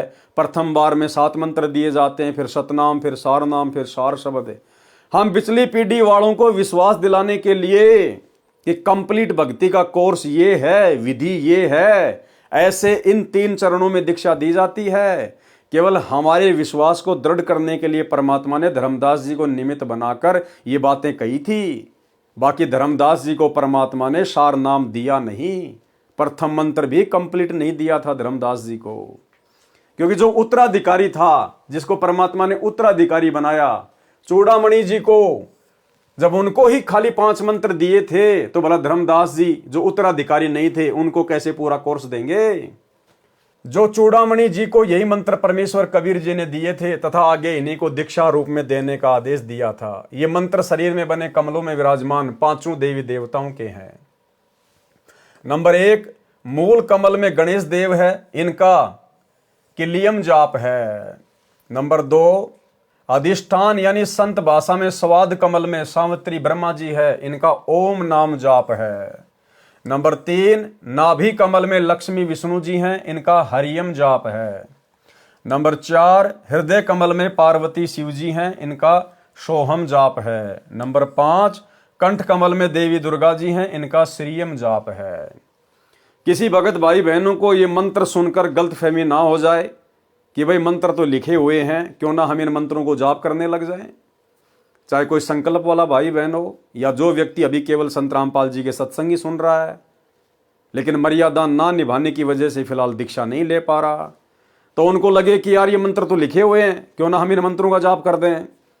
चाहे सुबह से लेकर शाम तक पूरी जिंदगी जाप करते रहना, जब तक अधिकारी से आदेश लेकर, अधिकारी की आज्ञा लेकर और अधिकारी से ही ये मंत्र नहीं लोगे, तब तक ये मंत्र काम नहीं करते, उल्टा नुकसान करते हैं, उल्टा नुकसान। आप बिना किसी डॉक्टर के परामर्श के, बिना किसी डॉक्टर की सलाह के और केमिस्ट की दुकान में जाकर, मेडिकल की दुकान पर जाकर, जहां पर लाखों करोड़ों दवाइयां हैं, आप उनमें से कोई भी दवाई उठा के खाने लग जाओ कि ये तो दवाई तो है, और कहते हैं कि दवाई से रोग कटेगा। अरे भैया, कौन सा रोग कौन सी दवाई से कटेगा? उसके कोडवर्ड होते हैं, वो केवल वही बताएगा जो अधिकारी है, जो जानकार है। तो मनमुखी कोई भी भाई बहन इन मंत्रों का जाप ना करें।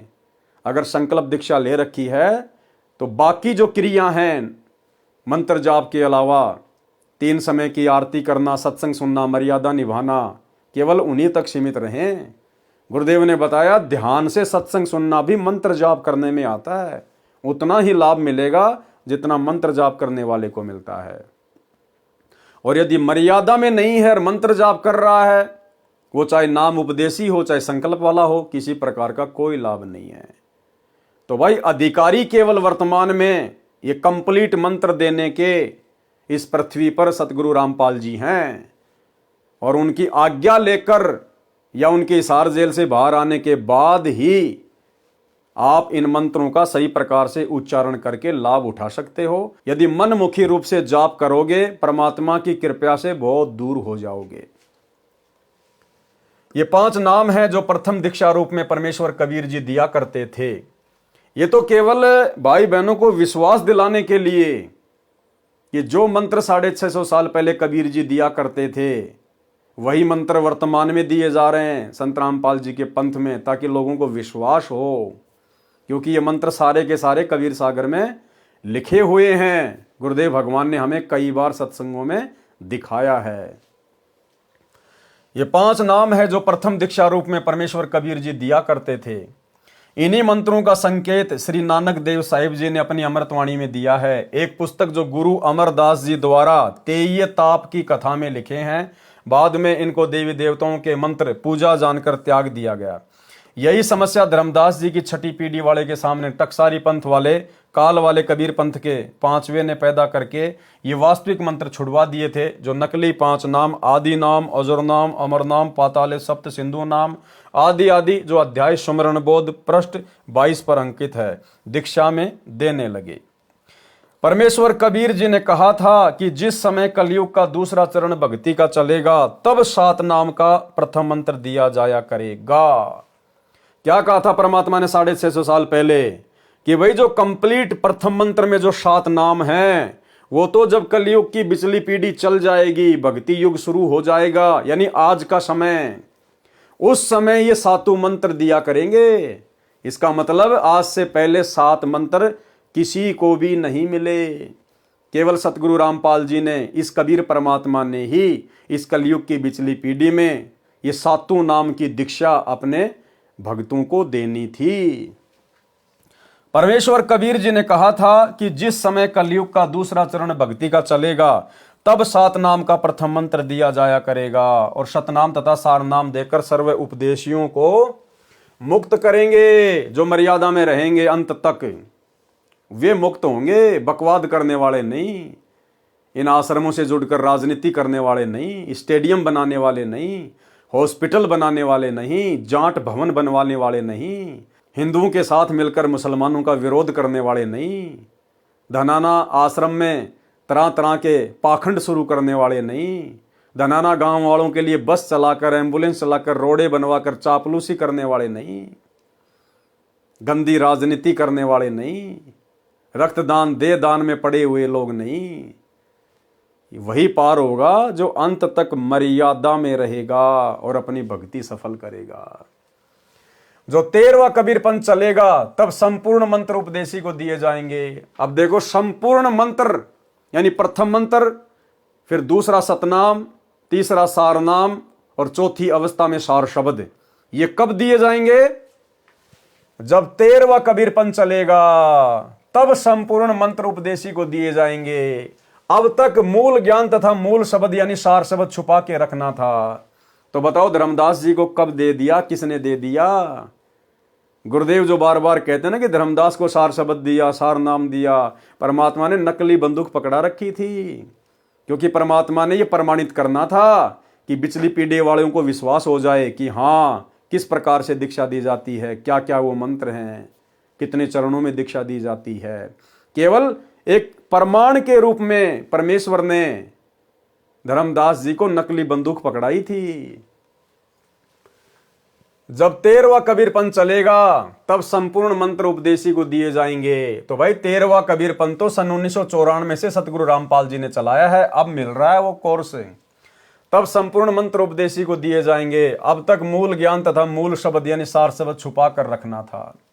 प्रमाण कबीर बाणी अध्याय में पृष्ठ 137 पर तथा अध्याय जीव धर्म बोध पृष्ठ 1937 पर कहा है, धर्मदास तो है लाख दुहाई, सार शब्द बाहर नहीं जाई। सार शब्द बाहर जो परी है, बिचली पीढ़ी हंस नहीं तरी है। युगन युगन तुम सेवा कीनी, ता पीछे हम इहा पग दीनी। कोटि जन्म भक्ति जब कीन्या, सार शब्द तभी मैं दीन्या। अंकुरी जीव होए जो कोई, सार शब्द का अधिकारी होई। सत्य कबीर प्रमाण बखाना, ऐसे कठिन है पद निर्वाणा। इतनी आसानी से ये मंत्र नहीं मिलेगा, सार नाम सार शब्द। जो अंकुरी हंस होगा, अंकुरी भगत होगा, केवल उसी के ऊपर दया होगी। गुरु को मानुष मानने वाले, दाढ़ी मूछ वाले, नकली कबीर को भगवान मानकर जून के महीने में कबीर प्रकट दिवस मनाने वाले, गुरु का 8 सितंबर के दिन अवतरण दिवस के नाम पर जन्मदिन मनाने वाले, गंदी राजनीति करने वाले, स्टेडियम बनाने वाले हैं, तरह तरह के पाखंड करने वाले, वे अंकुरी हंस नहीं है, वे उस शब्द के अधिकारी नहीं है। यह वाणी जीव धर्म बोध पृष्ठ 1937 पर लिखी है। कबीर वाणी अध्याय में पृष्ठ 137 983 पर, धर्मदास मेरी लाख दुहाई, मूल शब्द बाहर ना जाई। पवित्र ज्ञान तुम जग में बाखो, मूल ज्ञान तुम गुप्त ही राखो। मूल ज्ञान जो बाहर पर ही, बिचली पीढ़ी हंस नहीं तरही। 33 अरब ज्ञान हम भाख्या, मूल ज्ञान गुप्त हम राख्या। कि हमने और हर प्रकार का ज्ञान दिया, 33 अरब वाणियां हमने बोली, लेकिन जो मोक्ष वाला ज्ञान है, जो मोक्ष वाली वाणियां हैं, जो मोक्ष मंत्र है, उनको हमने छुपा के रखा, गुप्त रखा। वो तो केवल सारा का सारा खजाना वर्तमान में बिचली पीढ़ी में खोलना था। 33 अरब ज्ञान हम भाख्या, मूल ज्ञान गुप्त ही राख्या। मूल ज्ञान तुम तब लग छिपाई, जब लग 12 पंथ ना मिट जाई। उपरोक्त अमृतवाणी के प्रमाण से स्पष्ट हुआ कि मूल ज्ञान यानी तत्व ज्ञान तथा सार शब्द अब छुपा कर रखना था। इसी पृष्ठ 137 983 कबीर वाणी में यह भी लिखा है, 12वें पंथ प्रगट होए वाणी, शब्द हमारे की निर्णय ठानी। यानी गरीबदास जी के 12वें पंथ में तो केवल परमात्मा की महिमा की वाणियां ही गाई जाएंगी। अस्थिर गरम का मर्म न पावे, ये 12 पंथ हम ही को ध्यावे। कबीर जी की वाणियों को आधार बनाकर 12वां पंथ भक्ति करेगा, लेकिन वास्तविक ज्ञान और वास्तविक मंत्र उन भक्तों को ना मिलने के कारण वो अस्थिर घर यानी सतलोक को प्राप्त नहीं कर पाएंगे। और 12वें पंथ हम ही चलावें। फिर कबीर परमात्मा ने कहा कि आगे चलकर 12वें पंथ में मैं खुद ही आऊंगा। और 17 फरवरी 1988 को सतगुरु रामपाल जी के रूप में कबीर परमात्मा 12वें पंथ में प्रवेश कर गए। आदरणीय राम देवानंद जी को, जिसे हम अपना दादा गुरु कहते हैं, गुरुदेव भगवान ने उनको अपना मुंह बोला गुरु बनाया लोक दिखावे में। जैसे 650 साल पहले कबीर परमेश्वर जी ने पंडित रामानंद जी को अपना मुंह बोला गुरु बनाया था। तो 1988 में सतगुरु रामपाल जी ने 12वें पंथ में प्रवेश किया। 12वें पंथ हम ही चलावें, सब पंथ मिटाकर एक पंथ चलावें। और गुरुदेव ने अब वो वास्तविक सार ज्ञान मूल ज्ञान देकर धोती सी धोके रख दी है सभी धर्मों के सभी धर्म गुरुओं की, आचार्य शंकराचार्यों की। किसी की भी औकात नहीं है शास्त्र आधार से संत रामपाल जी के साथ में ज्ञान चर्चा करने की। तो भाई बहनों, 12वें पंथ उसी दिन समाप्त हो गए थे जिस दिन सतगुरु रामपाल जी ने सन 1994 में दीक्षा देनी शुरू की थी। भावार्थ, 12वां पंथ संत गरीबदास जी का है। प्रमाण कबीर सागर में कबीर चरित्र बोध के पृष्ठ 1870 पर संत गरीबदास जी का जन्म विक्रमी संवत 1774 में सन 1717 में गांव छुडानी में हुआ। फिर उनका पंथ चला। सन 1988 में मुझदास का आध्यात्मिक जन्म संत गरीबदास जी यानी 12वें पंथ में हुआ। अर्थात स्वामी राम देवानंद जी गरीबदास ये संत से मुझे यानी मुझ रामपाल दास को 17 फरवरी 1988 को दीक्षा प्राप्त हुई। अब तक मूल ज्ञान यानी तत्व ज्ञान तथा सार शब्द मूल शब्द छुपा कर रखना था। अब देखो भाई और बहनों, क्या है ऊपरवाणी कि 12वें पंथ हम ही चलावें। धर्मदास जी के माध्यम से कबीर परमात्मा ने 650 साल पहले लिखाया था कि 12वें पंथ में हम ही चलावें, यानी मैं कबीर खुद ही चल के आऊंगा। अब वो कबीर खुद चल के कब आया 12वें पंथ में? 17 फरवरी 1988 को दीक्षा प्राप्त हुई। अब तक मूल ज्ञान यानी तत्व ज्ञान तथा सार शब्द मूल शब्द छुपाकर रखना था। इससे सिद्ध है कि संत धर्मदास जी के पीढ़ी वालों के पास न तो तत्व ज्ञान था और न ही सार शब्द। ये दशा सभी कबीर पंथियों की है। अब जो नया 13वां पंथ चल रहा है, सभी नाम तथा तत्व ज्ञान सार्वजनिक किया जाएगा, यानी सभी को दिए जाएंगे। 7 नाम दिए जाएंगे, 7 नाम दिए जाएंगे। इसका मतलब आज से पहले 7 नाम किसी को नहीं दिए। 7 नाम तथा 5 नामों का प्रमाण कबीर सागर में ज्ञान स्थिति बोध पृष्ठ 85 तथा पृष्ठ 86 पर है। पृष्ठ 85 पर क्या लिखा है? मूल शब्द गुप्त है सारा। वो मूल शब्द, प्रथम मंत्र भी मूल शब्द है, सतनाम भी मूल शब्द है और सार नाम भी मूल शब्द है। क्योंकि सतनाम का मतलब होता है सच्चा नाम, तो प्रथम मंत्र भी देवी देवताओं का सच्चा नाम है और सतनाम जो 2 अक्षर का है वो तो है ही सतनाम, और जो सार नाम है वो भी सतनाम है, सच्चा नाम है। सतनाम का मतलब सच्चा नाम। तो मूल शब्द गुप्त है सारा, बिरले पावे शब्द हमारा। कोई बिरले भगत होंगे, कोई बिरला ही आत्माएं होंगी जो इस कलयुग की बिचली पीढ़ी में वो कंप्लीट कोर्स भक्ति का अपने सतगुरु से प्राप्त करेंगी। और बिरले कौन होंगे भाई और बहनों? क्योंकि एक ही गलती रही हमारी आज से पहले, हमें अनंत बार ये कबीर परमात्मा मिला, हमें अपनी शरण में लिया, भक्ति दी, लेकिन एक कमी के कारण हम लोग सतलोक नहीं जा पाए। और वो कमी थी, हमने गुरु रूप में आए हुए कबीर परमात्मा को कभी भी भगवान नहीं माना, कबीर नहीं माना। उनको केवल अपना गुरु माना और ब्रह्मा विष्णु महेश की भक्ति में लगे रहे। 650 साल पहले भी हमने यही गलती की, गुरु मान लिया कबीर जी को और भगवान गोविंद मानते थे ब्रह्मा विष्णु महेश को। इस कलयुग की बिचली पीढ़ी में ये गलती करने वाला कभी मोक्ष प्राप्त नहीं करेगा।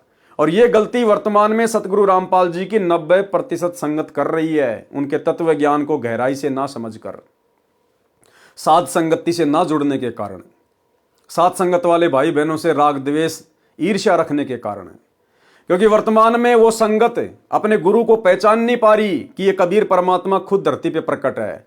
जैसे 650 साल पहले धर्मदास जी नहीं समझ पा रहा था, 64 लाख नहीं समझ पाए, सब फेल हो गए। वर्तमान में गुरु को कबीर जी के रूप में संगत नहीं मान रही है, नहीं पहचान पा रही है। और भगवान किसको मानती है? दाढ़ी मूंछ वाली मुर्दा फोटो को। जो कबीर जी की समझे जाने वाली फोटो है, दाढ़ी मूंछ वाली, उस कागज के टुकड़े को कबीर मान रही है संगत। इन आश्रमों में जून के महीने में उसको कबीर प्रकट दिवस मनाया जाता है। उस कागज के टुकड़े का, नकली कबीर का तो कबीर प्रकट दिवस, और अपने गुरु का जो कि असली कबीर है 8 सितंबर के दिन उसका जन्मदिन मनाया जाता है अवतरण दिवस के नाम पे। तो कैसे मोक्ष प्राप्त करोगे? वही गलती करते आ रहे हो और वही गलती तुम आज भी कर रहे हो। इस गलती से छुटकारा यदि वर्तमान में किसी को मिला है पूरी पृथ्वी पर, पूरी सृष्टि में, केवल सत्सेवक भाई बहनों को, साध संगति से जुड़ी हुई आत्माओं को। हमने अपने गुरु को ही अपना इष्ट मान लिया, अपना भगवान, अपना कबीर मान लिया, और वो दाढ़ी मूंछ वाली कबीर जी की नकली फोटो, मुर्दा फोटो, वो कागज का टुकड़ा हमने फाड़ फाड़ के सोशल मीडिया पर वीडियो बना बना के आप लोगों को भी समझाना चाहा। हम सत्सेवकों के घरों में, हमारे दरबार में, हमारे गले के लॉकेट में कभी भी आपको वो दाढ़ी मूंछ वाली कबीर जी की नकली भगवान की फोटो देखने को नहीं मिलेगी। केवल एक असली परमात्मा सतगुरु रामपाल जी की ही फोटो मिलेगी। तो ये गलती वर्तमान में केवल सत्सेवक करने से बच गए गुरुदेव के आशीर्वाद से। बाकी सतलोक आश्रमों से जुड़ी हुई 90% संगत वही महागलती कर रही है, जिस महागलती के कारण युगों युगों से हम लोग नरक भोग रहे हैं। भगवान मिलने के बाद भी हम उसको प्राप्त नहीं कर पा रहे। तो मालिक कहते हैं, मूल शब्द गुप्त है सारा, बिरले पावे शब्द हमारा। विहंगम शब्द विहंगम बीरा, निज सो नाम ये कहे कबीरा। सातू नाल जो आए विहंगा, विहंग ताल आही जल रंगा। परस 86 पर क्या लिखा है? सोई सिद्ध संत है भाई, सोहम नाल चीन जिन पाई। 5 नाम ताही को परवाना, जो कोई साधु हृदय में आना। यही सप्त नाल है सही, यही हंस नाम रिवही। सप्त नाल के सातु नामा, वीर विहंगम करे सब कामा। कबीर सागर में, अनुराग सागर अध्याय में पृष्ठ 72 पर 5 शब्द कहीं दल फेरा, पुरुष नाम लीन्यो तिहि वेरा। उपरोक्त अमृतवाणी में 5 तथा 7 नामों का संकेत है और शमशम वेद बोध पृष्ठ 86 पर प्रकट लिखे हैं। जो र रम तथा रो रोम है, ये सांकेतिक है। नामों का लाभ क्या है? पृष्ठ 87 पर सप्तम वेद बोध में सोहम नाम के जाप का लाभ बताया है। सोहम बीज को अंकुर ज्ञाना, आल बाल भक्ति में साना। भावार्थ, सोहम मंत्र का जाप पूर्ण संत से लेकर करने से आल बाल अर्थात ओली बोली यानी अथाह भक्ति जमा होती है। पृष्ठ 89 सप्तम वेद बोध में लिखा है कि हरियम स्थिति बीज पृष्ठ हुई, आल बाल तिहि माया होई। भावार्थ, हरियम नाम के जाप से आल बाल यानी अथाह धन माया हो जाता है। आप जी को बताया है कि परमेश्वर कबीर जी ने स्पष्ट कर रखा है कि मूल ज्ञान पहले नहीं बताया, उसमें अधूरा ज्ञान बताया है। यानी पहले किसी को मूल ज्ञान नहीं दिया, केवल अधूरा ही ज्ञान, अधूरा ही नाम दिया जाता था। उसमें अधूरा ज्ञान बताया है। सार नाम तथा मूल ज्ञान अब स्पष्ट किया जा रहा है। पृष्ठ 91 पर सप्तम वेद बोध पर अस्पष्ट सत्य नाम भी लिखा है। जाते ओहम पुरुष भय अंसा, ओहम सोहम भय द्वय अंसा। पृष्ठ 92 से 107 तक सृष्टि रचना का अधूरा ज्ञान है। सृष्टि रचना का संपूर्ण ज्ञान पढ़ें इसी पुस्तक कबीर सागर का सरलार्थ के सारांश में, पेज नंबर 603 से 670 पर, जो कि आगे आएंगे वीडियो। पृष्ठ 105 106 पर बताया है कि जीव जिस योनि से मानव शरीर प्राप्त करता है उसका कैसा स्वभाव होता है, इसको पहले बताया जा चुका है। सप्तम वेद बोध पृष्ठ 108 तथा 110 पर काल जाल बताया है कि काल कैसे तीनों देवताओं से अपनी सृष्टि को चलवा रहा है, यह पहले के अध्याय में वर्णन हो चुका है। सप्तम वेद बोध पृष्ठ 111 पर तपतशिला पर जीवों से वार्ता। तो भाई और बहनों, आज के वीडियो में गुरुदेव भगवान के आशीर्वाद से केवल इतना ही। कल रात्रि 8 बजे दास के Facebook page Pawan Das is live के ऊपर जो लाइव वीडियो चलेगा वो फिर यहां से शुरू होगा कि तपतशिला पर परमेश्वर की जीवों के साथ में वार्ता, काल के साथ में वार्ता। तो भाई और बहनों, गुरुदेव भगवान के आशीर्वाद से आप और हम सभी भगत भाई बहनों ने इस भक्ति काल में, जिस समय काल का बुरी तरह से पहरा है। काल ने आश्रमों से जुड़ी हुई संगत को जबरदस्त तरीके से अपनी जंजीरों में बांध रखा है। किसी भी भगत भाई बहन की बुद्धि को ओपन नहीं होने दे रहा है। दिन रात प्रयास करके गुरुदेव भगवान समझा रहे हैं। हिसार जेल में बैठकर भी 1-1 घंटे के सत्संग हर सप्ताह दे रहे हैं। इधर से परमेश्वर ने साथ संगत वालों को खड़ा करके कई हजारों की संख्या में वीडियो बनवा दिए, प्रत्येक रहस्यों को उजागर करवा दिया। अपने कर कमल से लिखित पुस्तकों के ऊपर वीडियो बनवाए जा रहे हैं। फिर भी उन भाई बहनों की आंखें नहीं खुल रही हैं, तो उनके ऊपर काल का जबरदस्त पहरा है। सतगुरु रामपाल जी के बेटा बेटी भाई बंधु रिश्तेदार कोऑर्डिनेटरों के रूप में काल बैठा हुआ संगत के सिर पर। आप और हमारा सौभाग्य, परम सौभाग्य, जो परमेश्वर ने आप और हमें ऐसे भयंकर जंजाल से निकालकर साथ संगति से जोड़ दिया, और आप और हमें ये सारी की सारी बातें बिल्कुल शीशे की तरह साफ साफ दिखाई दे रही हैं। तो भाई और बहनों, गुरुदेव भगवान की इस अनमोल रजा को इसी प्रकार से मर्यादा में रहते हुए साथ संगति से जुड़कर बनाए रखिए। अन्यथा भाई और बहनों, यदि ये समय हाथ से निकल गया, ये कलयुग की बिचली पीढ़ी यदि अमर्यादित भक्ति करने से और हमारे हाथ से छूट गई, ये शरीर छूट गया, ना जाने कितना लंबा समय लगेगा फिर परमेश्वर को अपनी शरण में लेने के लिए। तो भाई और बहनों, आज के वीडियो में केवल इतना ही। गुरुदेव भगवान हम सबको आज्ञा दें, इजाजत दें, आशीर्वाद दें। बंदी छोड़ सतगुरु रामपाल जी भगवान की जय हो।